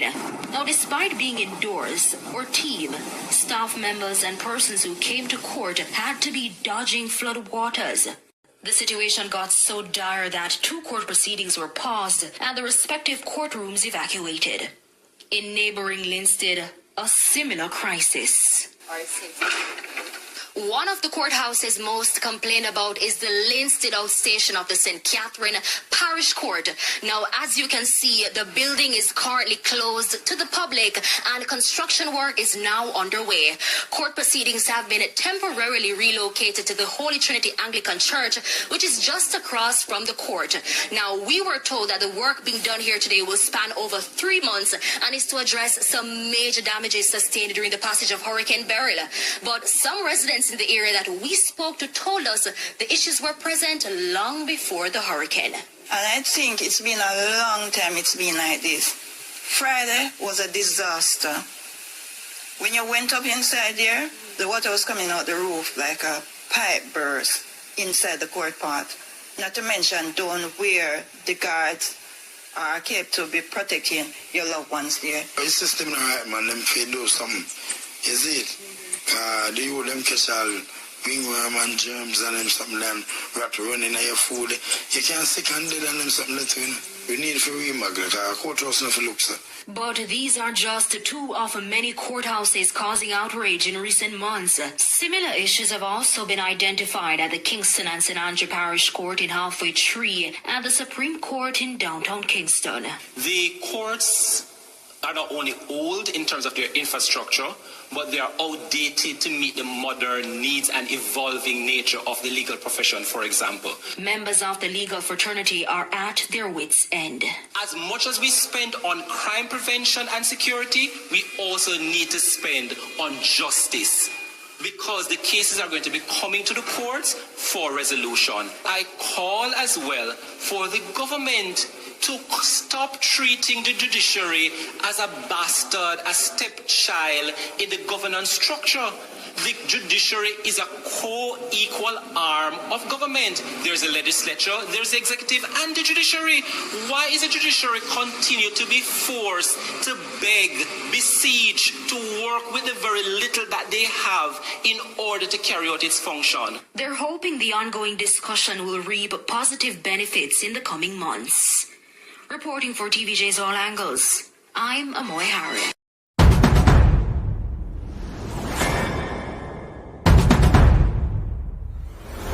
That is why we did something like the reverse tax credit. Never before in Jamaica's history, where the government is giving back to people who earn less than $3 million per year. Never before happened. That's a way in which we are making sure that the dividends of the good economic management reaches to the people. Yes, good economic management can yam.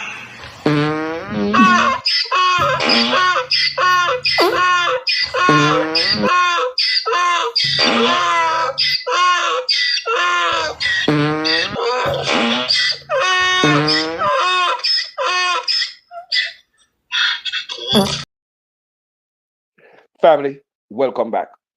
Now, I'm going to play something for you. I'm going to piss off somehow. So now, these boys take 300% raise. We're not going to listen the type of raise with them give, people. I wanted to hear, because them thinking if they listen this. Thank you so much for joining us for another edition of All Angles. I'm Dion Jackson Malone, and in today's program, widespread outrage after Finance Minister Dr. Nigel Clark announced increased salaries for parliamentarians yesterday. He's in studio with me. We'll be talking to him about that. But before that, Andrea Chisholm has this overview to remind you of the numbers. The biggest salary increase will go to Prime Minister Andrew Holness. In 2021, his salary was roughly $9.2 million per year, plus a telephone allowance. As of April 2022, it jumps to over $22.3 million for a... Look at people. How you get a pay raise from $9 to $28 million? Where in the world anybody get a pay raise from $9 million to $28 million? Tell me another take Jamaican people money.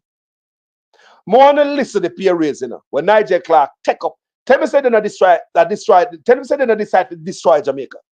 Where in the world does you have a conscience in the chest? You're not idiot. Everybody deserve a pay raise.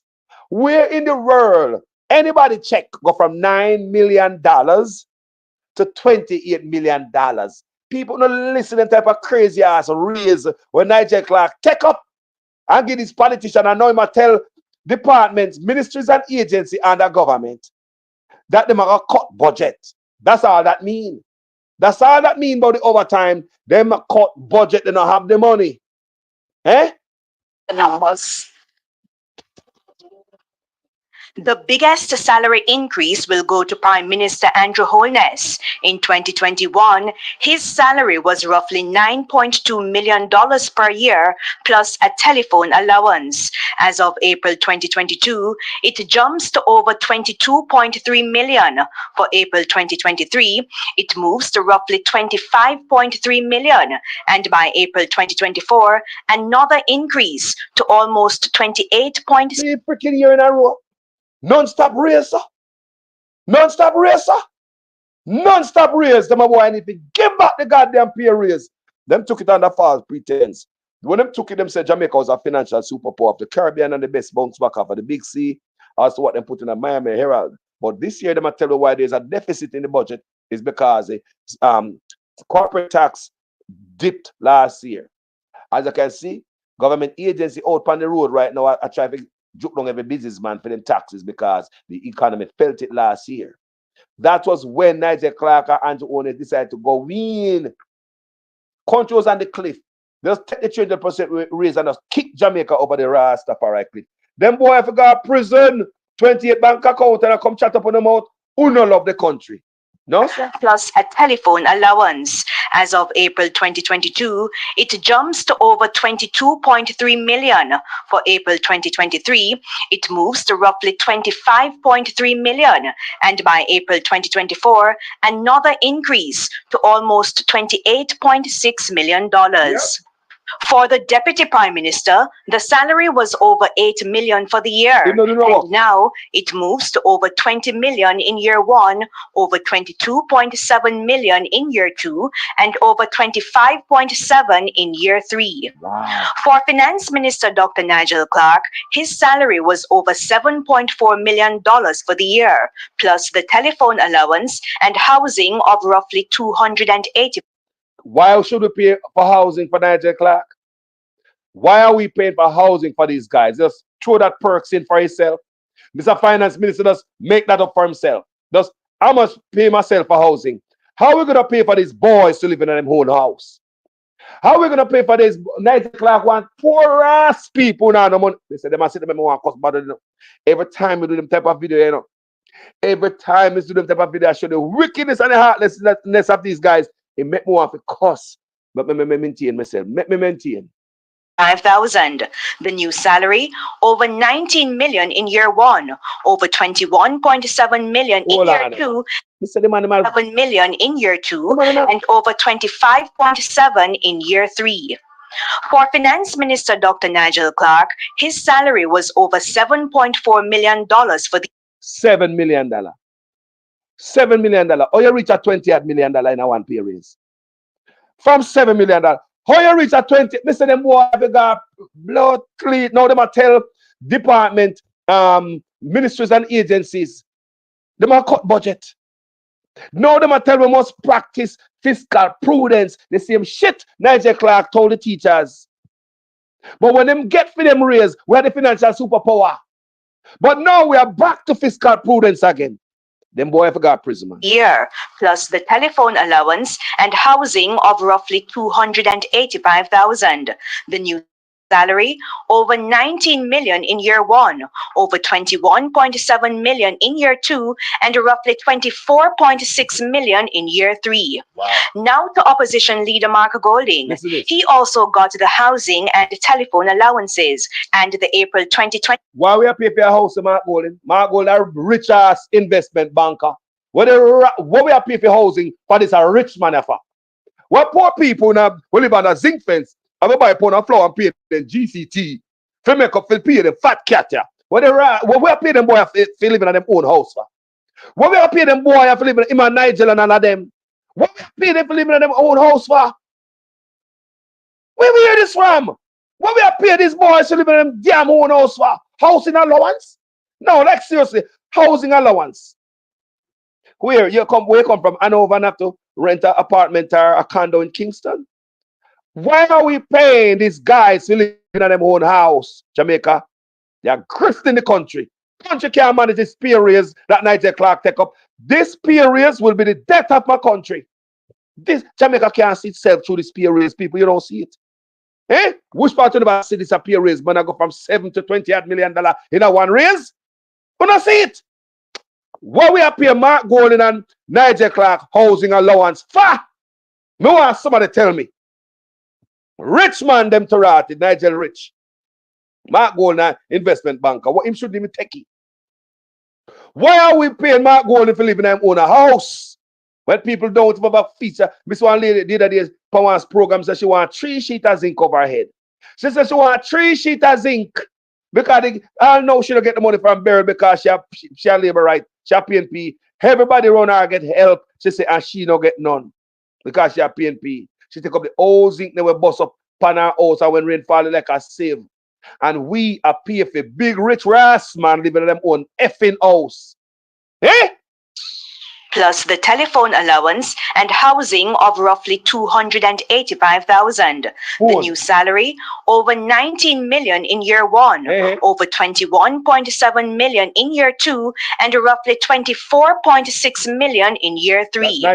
Now to opposition leader Mark Golding. He also got the housing and telephone allowances, and the April 2021 salary was over $8 million for the year. As of April 2022, he will get over $20 million in April. The opposition go from 8 to 25. Where that happen?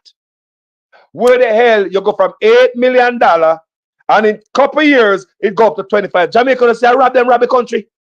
Jamaica people say rob the rest country. Jamaica people say hold the man them hold up the country and just take away everything from the rest country. We don't say this is can't work. We don't say this cannot fucking work.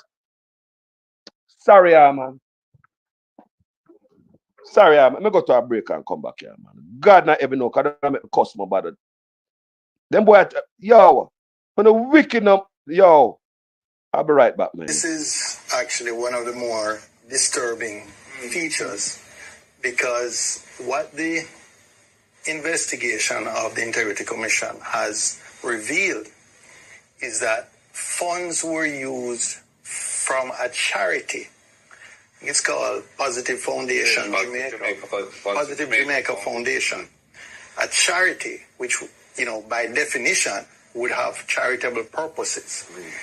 And some funds in the region of approximately $32,000 US dollars were diverted to pay for a bond in the name of Mr. Honus. Or his company, his personal company. And I believe at some point it may have been either in his or his personal holding company, which he owns 100%. And it remained in that form for the life of the bond until it was called.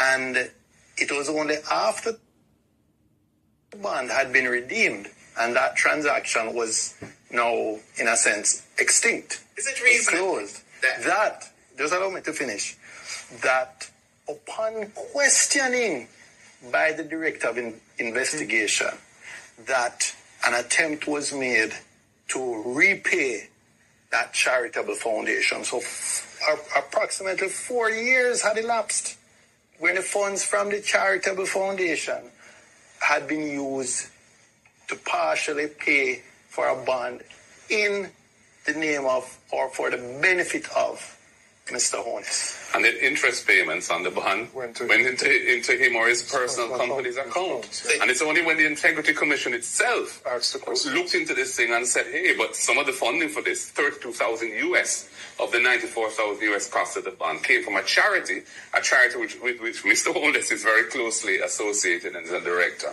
That the necessary rearrangements of the thing were done and the money was returned to the charity. So for several years, he declared that bond as being his or his company's, and he received the payments under that bond.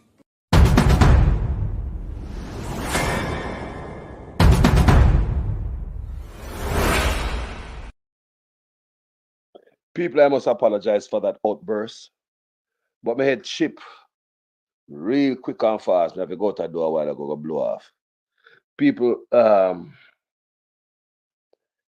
always me doing them video, I study them video and people. I work I put in my work.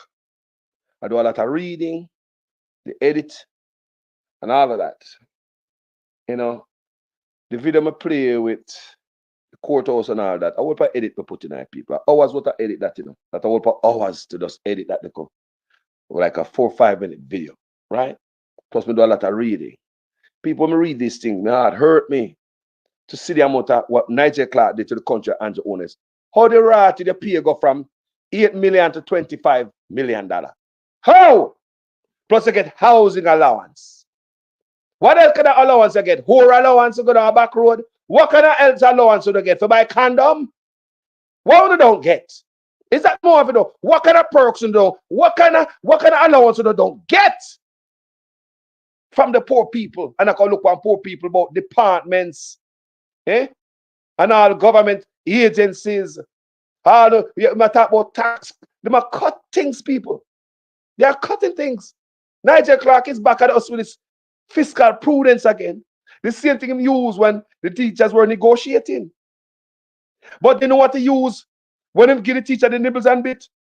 When they take the 300% raise. No, we are financial superpower of the Caribbean. The best bunks back off a big sea. Now look what Nigel Clark took and give these guys. No, Jamaica, this is no good. The country cannot manage this, people. The country cannot manage this. 100% give George and we said the country cannot manage this, Ross. It cannot. This is the albatross around Jamaica neck. This is what Andrew Honus and Mark Golden and Nigel Clark, Andrew Honus and Nigel Clark plan and Mark Golden even take it. It shouldn't even take it, you know. It shouldn't even take it. Shameful, man. People have you ever get allowance from taxpayers to live in their own house? Make sense out of that, Clark. Make sense out of that. That's what I say on this platform. When I have no feelings for none of them. Because them see poor people as a meal ticket. They all of them, no matter how them attack. You shouldn't take no freaking housing allowance to live in their own Clark house. That's robbery. So like Nigel Clark and Andrew Honus, I sweet you up with all these little perks. Out of the purse of the poor, bro. I'm so a woman that comes and she want 3 sheets of zinc on her house, bro. And people are paying you and Nigel Clark and the whole of for living on their own house, bro. And that's how, yo. In year 1, over 21.7 million in year 2, and roughly 24.6 million in year 3. Now to opposition leader Mark Golding. He also got the housing and telephone allowances, and the April 2021 salary was over $8 million for the year. As of April 2022, he will get over $20 million. In April 2023, over $22.7 million, and by April 2024, over $25.7 million. A cabinet minister's salary was roughly $6.9 million for the year. In year one, it is close to $17.9 million, then over $20.2 Or you go from 6 to 22 cabinet members. Or you go from 6 million. Yes, you're going to give them a raise, Nigel. But Nigel, how you come up with a man go from 6 million cabinet worker to $22 million if I mash up the country? People tell me, look on this man. Look at Jamaica people, no sit down there. No see the man run up the country to rotted. The man run up the country, the farm of salary. The man run up the country. How your salary go from 6 million to $22 million in a one raise? Which part in the world with it as Jamaicans with their foreign? Where you never see that? Andrew Ones and Nigel Clark decide say to F up Jamaica, this is how it's supposed to go. What is? Over $22.7 million, and by April 2024, over $25.7 million. A cabinet minister's salary was roughly $6.9 million for the year. In year one, it is close to $284,000 we are giving them cabinet members housing allowance. $280,000 a year cabinet members are get from poor people. Plus them $22 million a year salary. But they might get $22 million a year salary. They can't go rent and buy and go freaking lease. If you get that salary, they don't ras where I give you housing allowance for. Have $200,000. What we are giving that for? Poor people now not Jamaica. What we are giving that for? The whole on our thief. The whole on our thief. $0.9 million, then over $20.2 million, then close to $23 million. Now to the Speaker of the House. The salary was close to The Speaker of the House get housing allowance. $280.9 million. In April 2022, the minister's salary was roughly $6.9 million for the year. In year one, it is close to $17.9 million, then over $20.2 million, then close to $23 million. Now to the Speaker of the House. The 284. The Speaker of the House, is Andrew Ones' wife, Them living in them house already, and we are paid them for living in them house. $284,000 Jamaican dollars. Look on the salary of the woman. They don't need if you do that. You get a salary already. Go build, buy, lease, rent. That's why it's a poor country. A poor country. A poor country. These guys are grifting. These guys are grifting us. Let's listen what the perks. What more the Speaker of the House I get? Salary was close to $6.9 million. In April 2022, it will move to close to $17.9 million for the year. From 6 to 17 in one go. One raise will go from 6 to 17. One raise will go from 6 to 17. Mr. Nigel Clark decided my Andrew Ones F up the country. Remember, tax revenue trickling. Corporate taxes last year was weak. This is what them decide to do to the country. No Nigel Clark on his way out. I tell we again, practice fiscal prudence. So we know more. He's the financial superpower of the Caribbean. In year one, it is close to $17.9 million, then over $20.2 million, then close to $23 million. Now, hold on. $23 million. I will still give you housing allowance. We still pay you for living in your own house. We still pay you. Them boy are criminal in the office. The whole of them just look on poor people as a meal ticket. Watch them coming in at them, Come out, Golden should have never take that housing allowance. Man, rich like our should never answer on the same way. Shouldn't take it. Nigel Clark, all the cabinet members, them get housing allowance, Big salary. And we are paying them for living in them house, That means what am I doing them salary? They never do nothing. We are giving them housing allowance. Now to the Speaker of the House. The salary was close to 6.9 million. In April 2022, it will move to close to 17.9 million for the year, then to over 20.2 million, then close to $23 million. For a Minister of State, from 6 to 20 had $1 million. You tell me what country they do that at. If you don't want the country, mash up. Let me continue. The old salary was over $6 million for the year. It now moves to over $14.2 million, then over 16.1 and close to 18.3 million. A regular parliamentarian would make over 4.3 million for the year in salary. It will now move to over 11 million in year one, then over 12.5 million and over $14.2 million. People, I want to hear them thing there, people. Them thing make me want to vomit. All of these guys will pay them housing allowance, people. All of them will pay them housing allowance. Them have them big house and apartment company. Look where I pay housing allowance or the owners is. Look what property them have. Right now, Miss Owners are conduct a $800 million apartment complex. Look how them people are wealthy. Why they should take from the poor? Me mama rotted people. Eh? You tell me, people. You tell me if they're not wicked. You tell me how them cope with. You go from $6 million to $25 million in a one period. Make sense of that, people. You deal with poor country. You're not rich. You're not rich. What am I say? You're not rich people. Lord Jesus. Why? Eh? Eh? You're not rich. Ah, boy. Boy. Wicked. Eh? All of them poor people, I say this stuff. When you see all the country stay, that time no garbage can't pick up people. We can't move past this appearance of them boy I take. It'll destroy the country. You understand me? That's why I'm going to play this for Uno again. I want to listen. Real leader.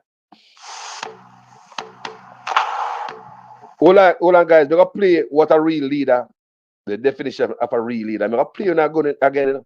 Show a leader will love their country. Them a boy, why them boy I take perks?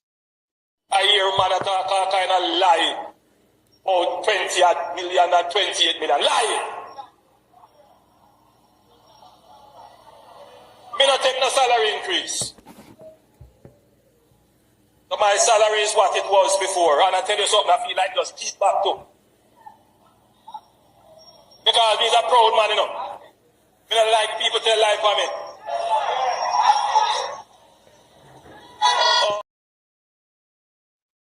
Have you ever observed that no matter how bad the economy is, the salaries of politicians, including their ridiculous allowances, are always intact? But in an ideal nation, ridiculous allowances is intact. Them tell we several practice fiscal prudence, and then boy, they also boy, all right, we could give back the allowance. Jamaicans are paying politicians for living in them own a house. Listen, this up. This is Ibrahim Traore from. This is coming from Africa. This is a story on Ibrahim Traore on cut salaries of politicians in Burkina Faso. Cut them salary to help the nation. And him never have cut it. He refused his salary as a president and only collected his salary as a captain of the army. So he's collecting civil servant salary as a leader of the country. Yeah? Nobody in Jamaica gonna do that. They want to live like a rock star. They must have houses like these guys are competing. So who can reach like Andrew Onis? Listen this. Wow. Have you ever observed that no matter how bad the economy is, the salaries of politicians, including their ridiculous allowances, are always intact?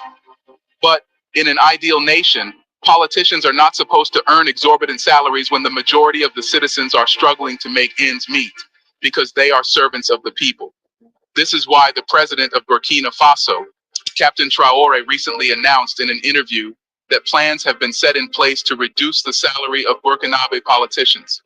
Speaking at the interview, Captain Traore first expressed his concern regarding the exorbitant salary and allowances paid by the state to certain public servants and executives in the country. He noted that this practice should be denounced and emphasized that it would no longer be tolerated in his administration. According to Traore, it is unfair for a few people to earn millions of CFA franc as salaries every month, while a large number of people in the society are struggling to afford even the basic necessities of life, such as food and clean drinking water. He further stated that it's not just a matter of reducing the salaries of certain politicians, but correcting the whole system to ensure that there is a balance. He emphasized that everything needs to be based on a principle, and that it is time to correct the imbalance in the system. As a result, some people will see a decrease in their salary, while others may see an increase, but they should accept it in good faith, because it is for the greater good, and it will create a balance. He also pointed out that everyone needs to contribute for the good of the country, so those whose salaries have been cut should see it as their own contribution to the growth of the country. He further highlighted that those in the villages need basic necessities such as good roads, health centers, and clean drinking water. So, the country must give this a priority instead of dishing out money every month to pay a group of people exorbitant salaries. This is the balance that Captain Traore was referring to. What an unconventional leader. Traore's actions since he came to power show that he is indeed different from the African politicians we have today. How many African presidents have come out to say that there is a need to create a balance and correct the income inequality highly prevalent in the country, whereby those at the top earn millions for sitting down and saying yay and nay, while those at the bottom who do the work earn peanuts? The answer is very few. The most notable leader who has carried out such action is Thomas Sankara, former president of Burkina Faso. When Thomas Sankara assumed power, he sold off the government's fleet of Mercedes cars and made the cheapest car at the time, the Renault 5, the official vehicle of government officials. He also reduced the salaries of politicians at the top, including his own, and banned the use of first-class airline tickets. Given that Ibrahim Traore is a follower of the teachings and principles of Sankara, it is not surprising that he too wants to carry out the same actions. And guess what? Before announcing his plans to reduce the salaries of Burkinabe politicians, Captain Traore made Dryland individuals can also earn on uninvested money. I hear man talk all kind of lie. Oh, 20 million and 28 million. Lie! Me not take no salary increase. So my salary is what it was before. And I tell you something, I feel like just keep back to. Because he's a proud man, you know. Me don't like people tell lie for me.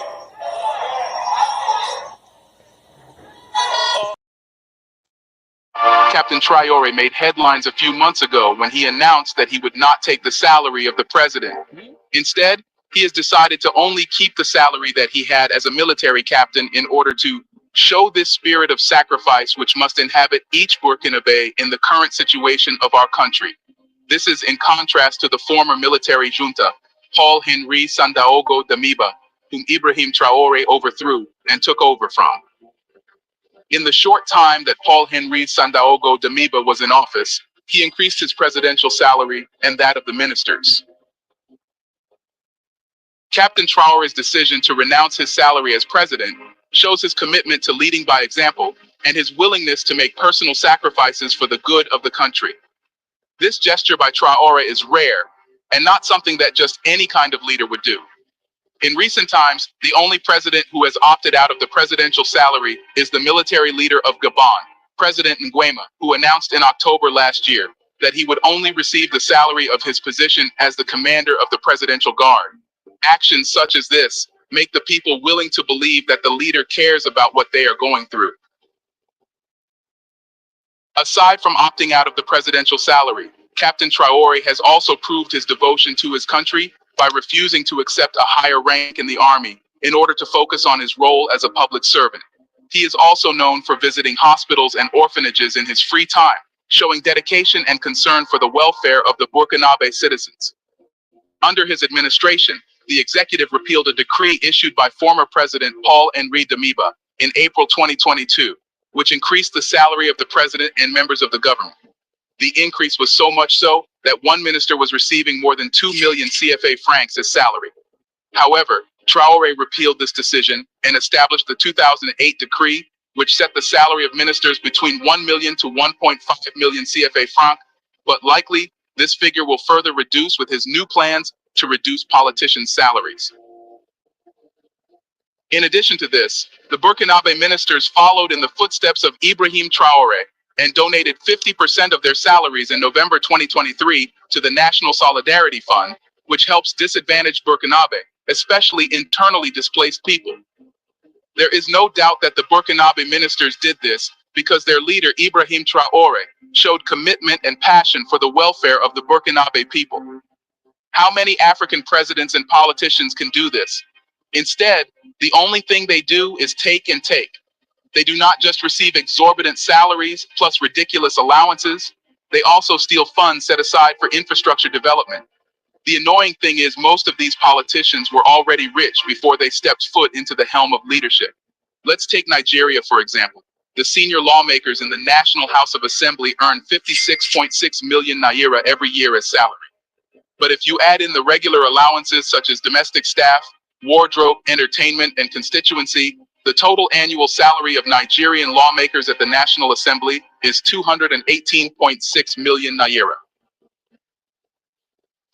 Under the Tinubu administration, it has been reported by the Revenue Mobilization Allocation and Fiscal Commission that President Tinubu's 48 ministers, the highest of any president since Nigeria's independence, will gulp in 8.6 billion naira in 4 years. The question is, how much are the civil servants in Nigeria earning?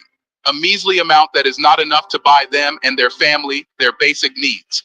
When the Labor Union of Nigeria insisted that the government increase the salary of civil servants to compensate for the inflation rate, which has led to triple the price of food items.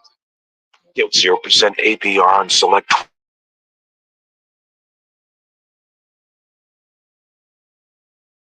items and transportation in recent times. The lawmakers complained, asking where the government would get the money from. Yet, there is always money to pay their salaries and wardrobe allowance every month, as if they need to buy new clothes every month. What a sham. The Nigerian government, under the presidency of President Tinubu, should take a lesson from Captain Traoré and follow in his footsteps. But not just Nigeria, every other African country should also follow in Traoré's footsteps. He has indeed shown what and how a true leader should lead. In addition to leading by example, Traoré has also implemented a variety of measures aimed at boosting economic growth in Burkina Faso and supporting entrepreneurship. One of his notable achievements is the introduction of historic tax cuts, which has helped to stimulate investment and create job opportunities. His administration is also working closely with the private sector to provide young entrepreneurs with access to capital so that they can start and grow their businesses.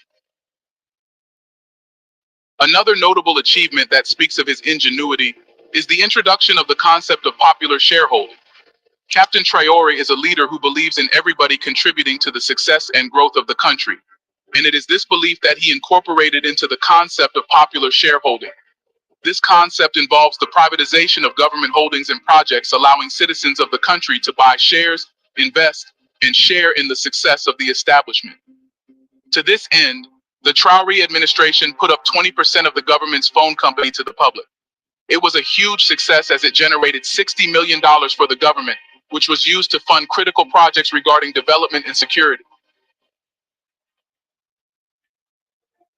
Captain Traoré's commitment to economic growth and entrepreneurship, as well as his lifestyle as an exemplary leader, is helping to create a more prosperous future for Burkina Faso. It is therefore a wonder that despite these achievements, the media do not report them, but only focus on how insecurity has increased in the country since the French army was kicked out. But again, it should not be surprising, given that the media is highly controlled by the West, which seeks to tear down the image of Captain Traoré, who has distanced himself and his country from them. This is why the African media must push this great news to counter the action of the West and change the narrative that Africans cannot govern themselves because of decades of corrupt leadership. Ibrahim Traoré's commitment and devotion to serving his country is a testament to the fact that Africa is capable of self-governance and has leaders who are passionate and dedicated to seeing the growth of their nations. People, you hear that? Really that. Really that. Thank you for the super chat, Debbie. My sister said she sent me super chat, but I'm gonna see it, family. I don't know, hopefully when we get out of this, it pop up somewhere. I don't know. Make sure you get back your money from Google if it not pop up here, so you know, God. Things can happen. You know what I mean? I say anything can happen. Yeah, man. Anyway, people, you see how them boy are wicked. Jamaica, you saw them wicked. You saw them wicked.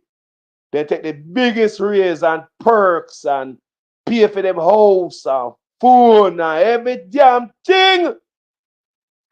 But when poor people forget a little pay raise, Andrew walk around, we give the best pay raise, we give them $15,000.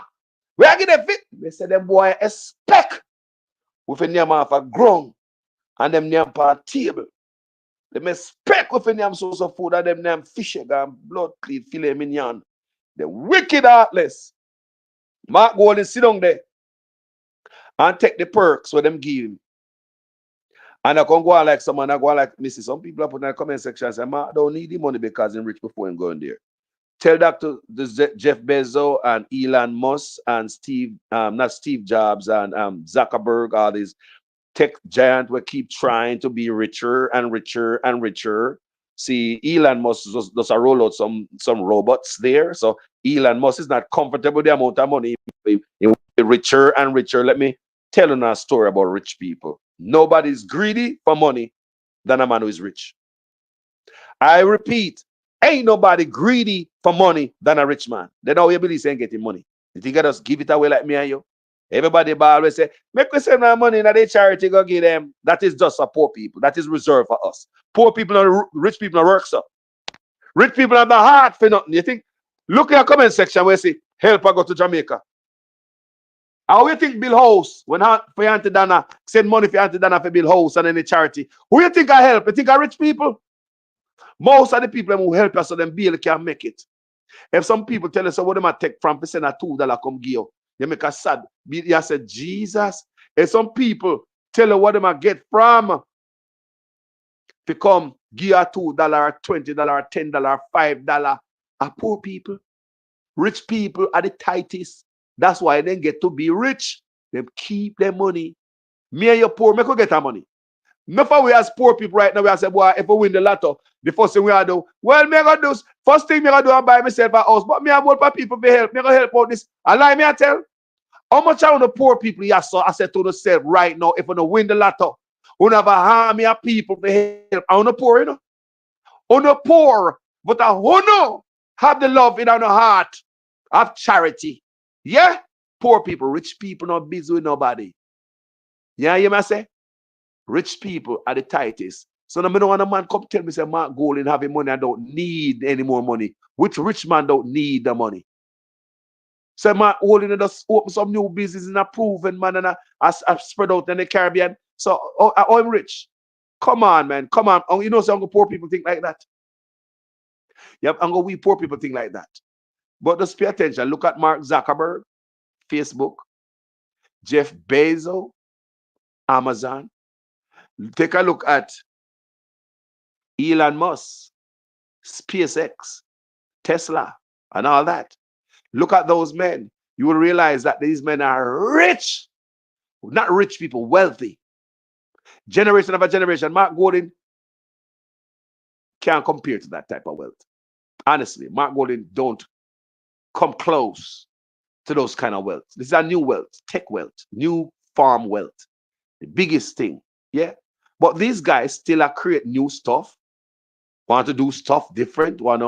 Yeah, look at all these new guys. Look at Mark Zuckerberg if him stop. Want to be more wealthy. Look at Elon Musk. If him stop, want to be more wealthy.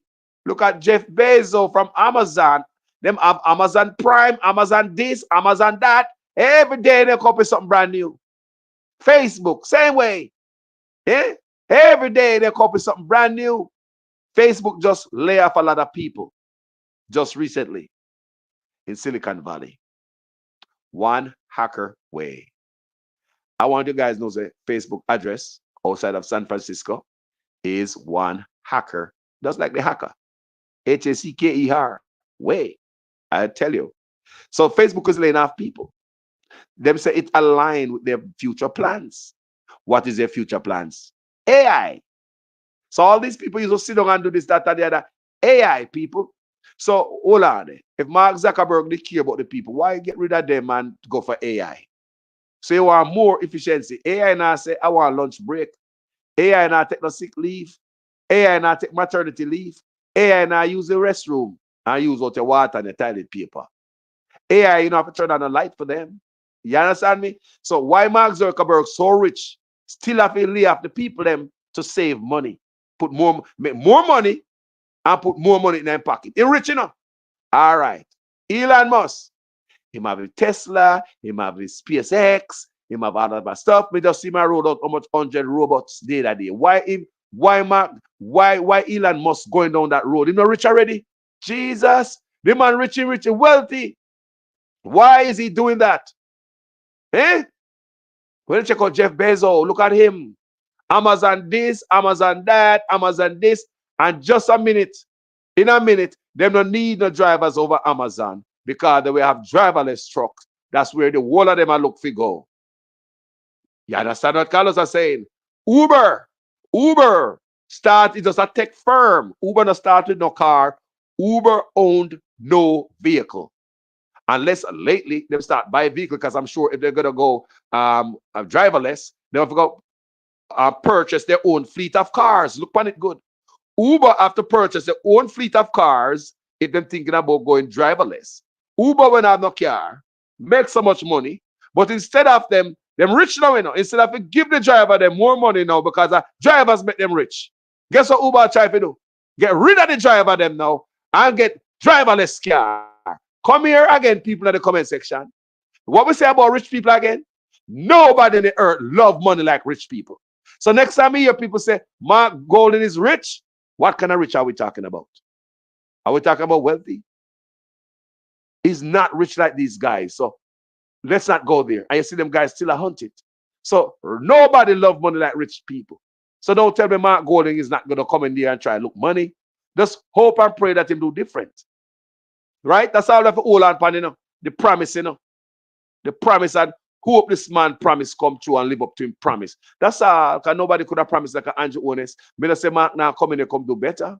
Or worse, we cannot know people until a man sits in the seat. It's just like when you cheer from the bleacher. And when you get into the game, you start kick the ball. It's a rat, you know, so the opponent tough. No, John, no, me think we could have score upon them. You never know, so the boy kick, man, the boy hard, man.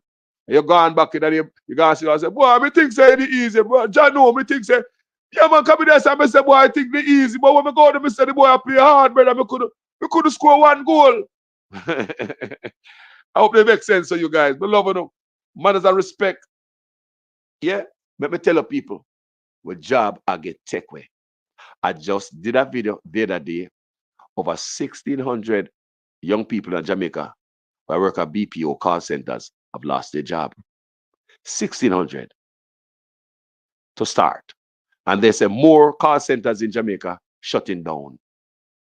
If these guys run these call centers, pay Jamaica nibbles and bits, sweatshops. Call centers in a few country are sweatshops. Rich people make money off of it. So they make a lot of money off of Jamaicans and still fire away when AI come. Still let we go for AI. You see it? Because them are dealing more efficiency.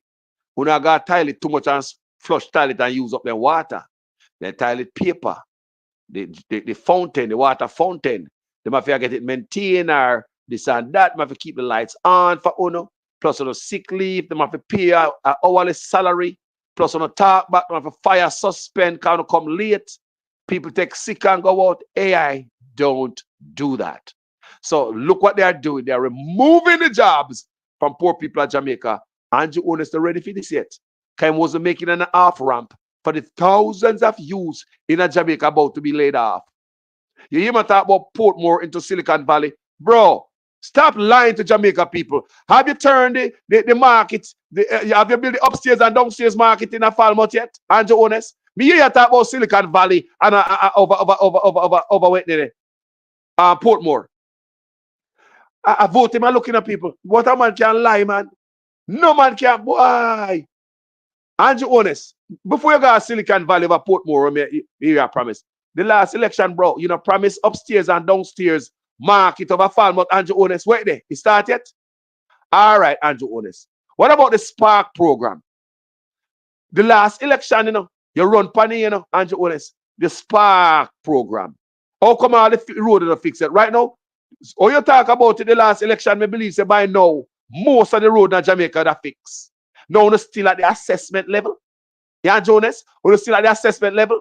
This lie not gonna work to the people. It's not gonna work. All these lies not gonna work. The last election, the Prime Minister also said that. These are his exact words, are almost that he was busy. He said, when I mention when some people think of the economy, they think the economy is a country far, far away. This is what the Prime Minister is saying, because the Prime Minister think he's dealing with a bunch of dunce.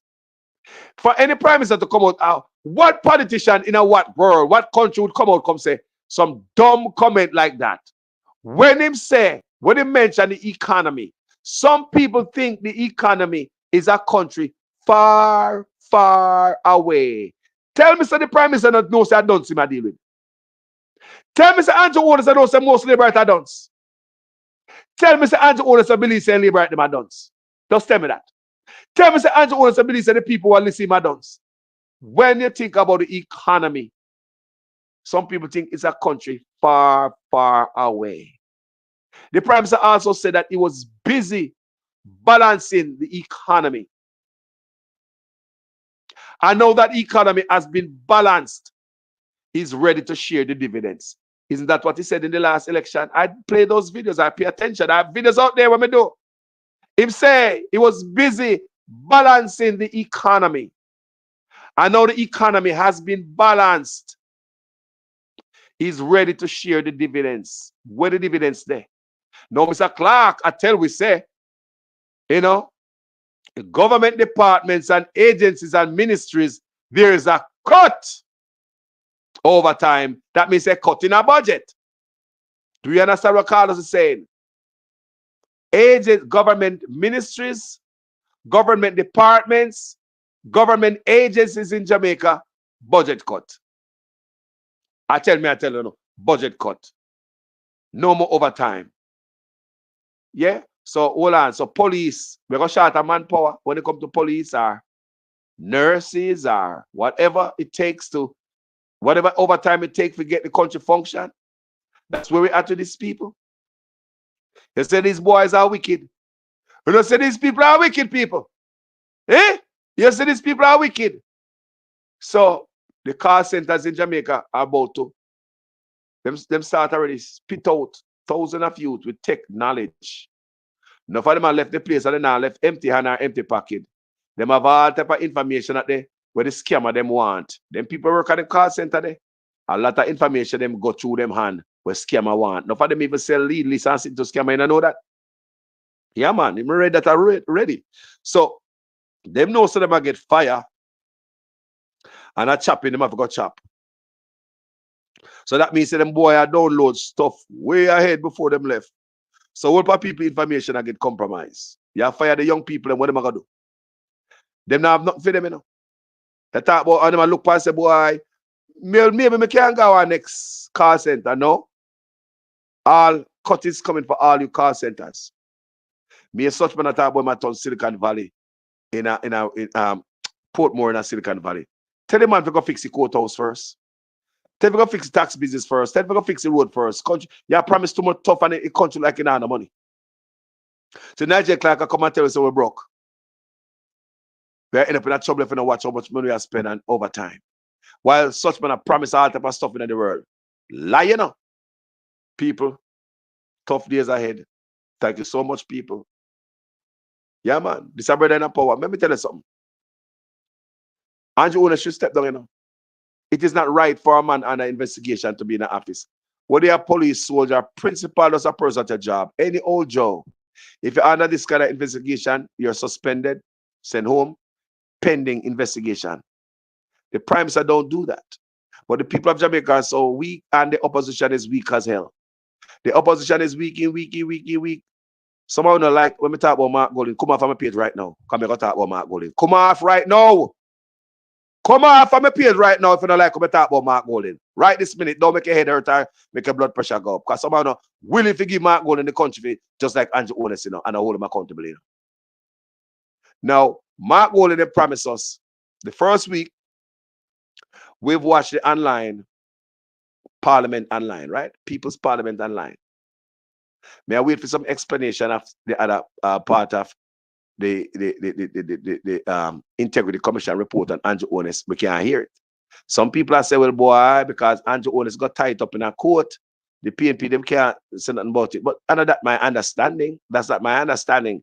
My understanding is them can't talk about it. I mean, I was watching a lawyer last night while I was doing my research, that they can talk about it. But there's a certain way you don't talk about. You can't talk about a certain way. And how they was talking about it, there was no malice, no grudge. You understand me? You know, they talk about the first People's Parliament the PNP had. It hit hard, you know. It was very effective. We vloggers get information from it. As you can see, me play information from it today. Now, Mark Golding, they promised us more People's Parliament and the Integrity Commission. Online People's Parliament and the Integrity Commission report on Andrew Honest. Where are they? Where are the more People's Parliament coming from the PNP? If you cannot speak of it, come out, come make we know, so guys. I'm sure we said we was gonna have People's Parliament online, but due to material in court, we blah blah blah blah blah blah. What happened to the PNP response to me as a vlogger? I wait for them to get information to go out, they go flee. So me still I use them today. Even today I play one. Where the information, where the respect to me coming from the PNP, the regular man, you promise us online, People's Parliament online. Where is the respect to the common people? That, sorry guys, I promised the online blah blah blah, but so and so and so. How that left me hanging? Tell you all the time about them lazy man, I know. What left me all the time hanging? Lazy ass PNP. Them let this Andrew Honest do whatever they want to do with the country. While the supporters, them support the bullshit. I thought about say, well, Carlos, I just a few of them, you know. What Mark Golding gonna do? If he talk, them gonna this. Stop it. Mark Golding can't chat. He went to Parliament and talk, and parliamentarian run out of Parliament. Juliet Honest run off our shoes heel. Broke off a shoes heel. Them can come out, come talk, people. Word is powerful. Him can't even come on the roadside and talk. How effective that is, very powerful. You want to come on the roadside, Mark can go talk, Mark can call the media, and they will come and go to your headquarters and talk, bro. Mark silent with too much thing when Andrew Honest do, bro. It bother me. It bother me. It bother me. The man come out and I say, Andrew Honest must step down. Boom, boom, boom, boom. Uncle Vlogger do it. And if we can get up every day and do it, and we're not politicians, what to them? They must get up every day about the fire. Them not about no fire. That's lukewarm fire. Me hear the PNP them about. I look a sweet boy fire every now and then. And then they put the campaign trail and a bunch of nice and make nice. Then they come up before the camera like a People's Parliament online. Tell me that was effective. That was effective as hell. I respected that. I shared the video on my stuff today. Today, I shared the video. I played it. The People's Parliament. So they promise us this People's Parliament. Whether or not them can talk about it or not. And from listening to a lawyer, like I said, I'm going to do my research before I come out, you know. Hours and hours of research I do, you know. I do my research and listen to a lawyer, you know. So them can come and speak about it. There's nothing stopping them to coming out here and talk about it. And the way how them explain it, them wasn't telling a lie or no malice or no. They just explaining it away. You want to tell me why the PNP don't come out and come batter Andrew Honest again with it? Why the PNP don't come out and so with the People's Parliament come batter Andrew Honest with it? What them there? What them there? Think me now kinty to do no politician friend. That's why someone no PNP me no like you know. And someone no liberate me no like you either. When like someone who sell out to the country for a man. Rich man, we don't give a ras about none of honor. How come Mark so quiet on so many things? Some our agreement. Me see the labor right them a beat some PNP because they must say the PNP them endorse some gay wedding did that day with some man in there. Look here, on the come here. Enough things are going on in the country, you know. And me I said to them, say, hold on. The PNP endorse gay wedding. Which part? Then hold on them. If you notice that Andrew Honest signed some more agreement. And Mark Golden is silent to it. So that I tell myself, Mark Golden was in Andrew Honest's shoe, he would have done the same thing. That's what they tell me. But it's so somehow we're too political. We have these type of reasonings. We get mad, we cuss out. Carlos, man, talk about. You didn't know that people have the balls to come on my page and tell me, say, talk about the labor and don't talk about the PNP. We don't go chuck off. And don't make me tell you which part we go chuck off to. Because me head chip. Don't make me tell you which part we go chuck off. No go chuck off. Don't come on my page and tell me, say, Carlos beat Andrew Honest. And don't beat Mark Golden. Go chuck off, yeah? Don't come on page, come tell me, sir. Come in a trust politician. You see, until me see a man going there and start good. You see, me see Andrew Honest turn 180 tomorrow and start do good by the country. I'll be on this platform singing praises for Andrew Honest. There'll be no, I couldn't avoid it. Just like I give Andrew Honest credit for implementing the Integrity Commission Act, even though he never do it in the spirit of integrity, he never do it in the spirit of integrity. You're going to do it to get foreign money. Yeah? But we give him credit anyway to put out the Integrity Commission Act, and the people who Andrew Honest pick for the Integrity Commission are some good people them. So Panton and them man there are some good class, high class people them. So that me credit Andrew Honest for, even though he want to turn over the same bucket of milk where come from him say one. But people on this platform make a fight for Jamaica. We're not going to fight each other for no politician. Me black and delete to the fast from my page, you know. No, man, you don't have to be disrespectful for my page, black, you know. Just be an idiot up here, sir. Too blind. Too way off for this class. This class is too advanced. We can't look at a comment and know say this class too advanced for you know. No say no business, yes, sir. I'm a black and delete just for that. But dead serious, man. This fight, somebody may have to throw them overboard, you know, man. The ship overload, have to throw some of them overboard because some of them were traitor from long time, you know, man. So when they fight for your country, you have to look out for them. This fight is not for no PNP and no labor right. I swear to God, this fight is for the poor. I don't care where you vote for in Jamaica this morning. Yeah? When people call me and I beg me to call them and say, yo, you vote for Andrew Honest? Actually, you vote for Andrew Honest, me not give nothing. Me never say that to no people. When people call me and ask me for things, me never ask and say, you vote for PNP? If you vote for PNP, me not give you nothing. When people ask you for help, you give if you can help. You don't ask a question. You give them the help that they've asked you for. You don't have to be who you vote for, where you vote for. Me don't want to hear that. When me bless people, I don't care where you vote for people. And that's why you know.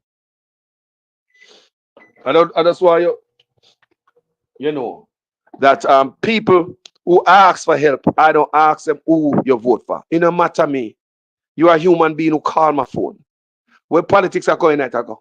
If you call for sir, so and so and so and so, where politics are going at. Me don't need to know who you vote for. Tell me a problem, and if we can help you, me help you. Don't tell me who you vote for. That will make me do give you nothing. Now come tell me, say, Carlos, me out PNP, now me a labor, me no more want so. Brother, go away. Go away with that. Me a real Jamaican. I'm a country me love and a man and party. Thank you guys for watching this video, you know. And this part of here, Andrew Honest talk about him at the first this and first that. Did you know that Andrew Honest tied the $20,000 we give the people them in claim? And the boss have to pay him taxes first. If the boss don't pay him taxes, you know, so the Jamaican them don't get it. So if you're willing to give Jamaica $20,000, why don't you just give him right across the board? Don't give me $20 and think that don't give them $20,000 and then depend on the boss. The only way they get $20,000 is that the boss pay his taxes. So if the boss not pay his taxes, the poor Jamaican will have nothing to do these big boys and them taxes. Wouldn't get no help. Look on it good. You say you want to help Jamaican, give them $20,000. But if the boss, some big boys, PSOJ, If PSOJ don't pay the taxes to the government, you won't get that tax benefit. Rat trap. Burial money. If you don't sign up for NIDS, you don't get it. Rat trap. The joke. Don't forget to give people KFC for the joke. And they tell us, say, if you want water, you also have to get the joke. So even water, them not give it for free in a Jamaica. Everything have to have something behind it. Them not give freely, people. Thank you for watching this video. Share it if you think somebody will hear it. We got about 2.5 hours already. Jano. Me not even know say it so long. Thank you, people, for watching this video. But it's worth every minute of my time, of my energy, of my reading, of my research, of my editing. I would do it all over again to present a video like this to my people in Jamaica. Me and a lazy blogger. Me and one of them. Thank you for watching this video, people. Thank you so much. My name is Jamaican Carlos. I'm out. That is why we did something like the reverse tax credit. Never before in Jamaica's history, where the government is giving back to people who earn less than $3 million per year. Never before happened. That's a way in which we are making sure that the dividends of the good economic management reaches to the people. Yes, good economic management can yam.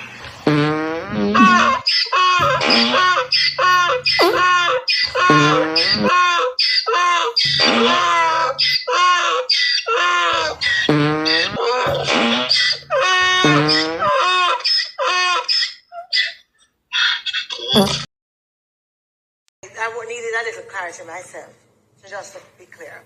So let's say, for example, a special report is tabled on the matter that the country is waiting to hear, the illicit six.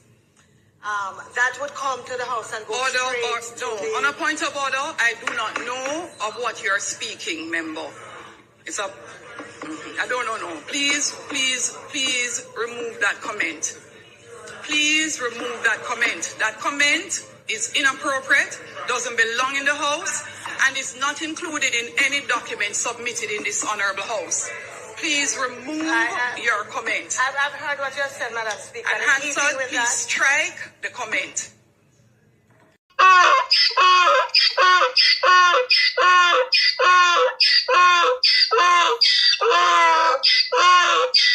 We all see what's happening with Andrew and the Integrity Commission. So let me explain it to you as best as I can in layman's terms based on what my understanding of the article and the documents that I've read are. So essentially, Andrew Holness and his wife owned a number of companies. In their earnings reports over the last few years, there are some inconsistencies in the growth of their earnings and their net worth and assets and deposits. So essentially, what the Integrity Commission is now saying is that in order for them to certify his earnings, they would need to have a further breakdown of his expenditures and expenses for each of the companies. So they would need that in order to then go ahead and certify and say he's okay.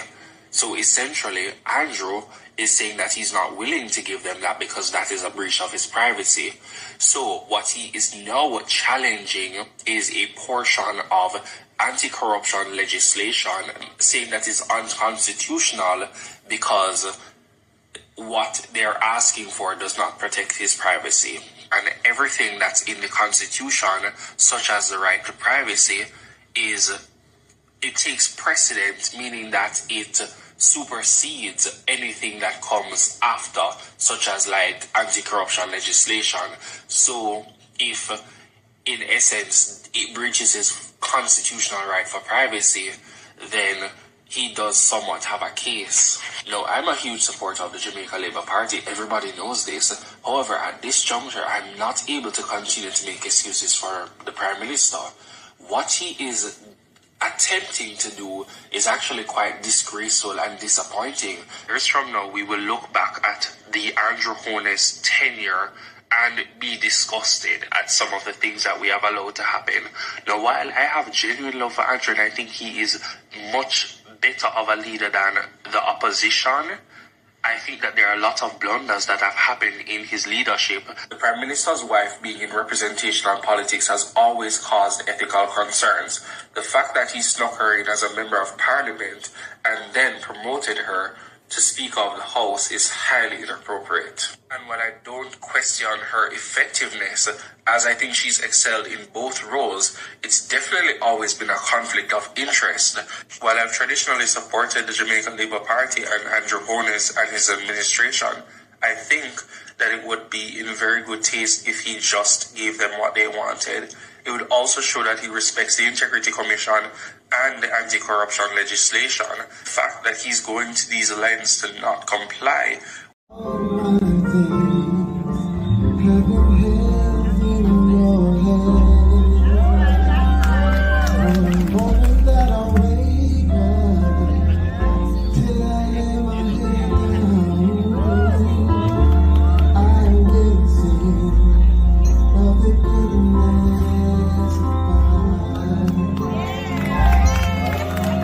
That's it for me, though. We're not finished. Stay at the minister.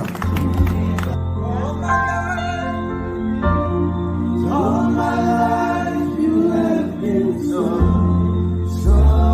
good. And every breath that I am able, I will sing of the goodness of God.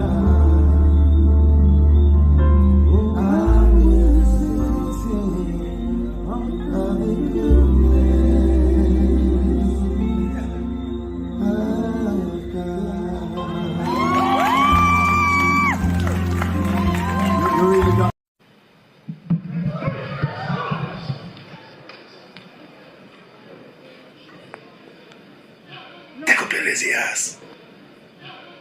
lazy ass. Go up there. You're gonna make me pay me first, you damn stupid.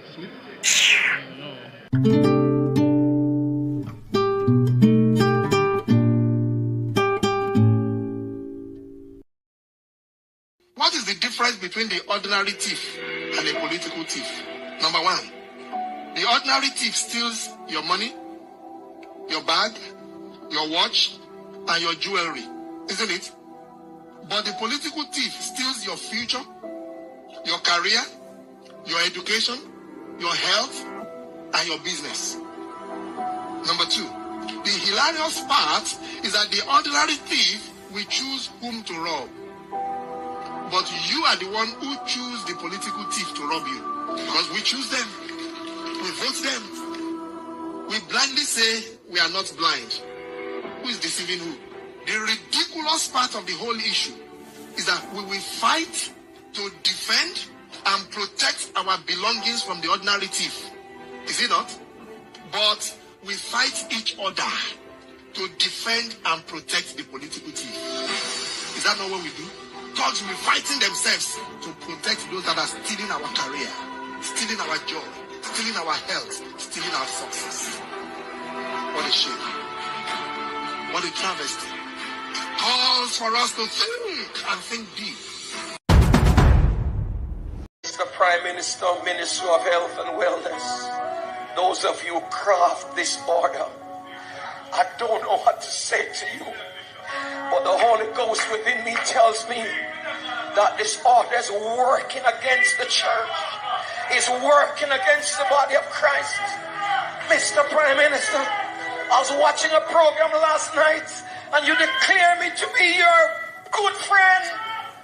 My good friend, I'm telling you, sir, this order,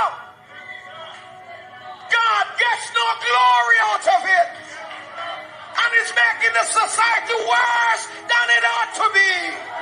You're crippling the fountain of life that gives life to the nation. You're blocking the well. Somebody give me a chance in this house and plant this. You're blocking the well. You're stopping the fountain. Loose the church, loose the church. Loose the church, loose the church, loose the church. You're destroying the foundation. And if the foundation be destroyed, what can the nation do?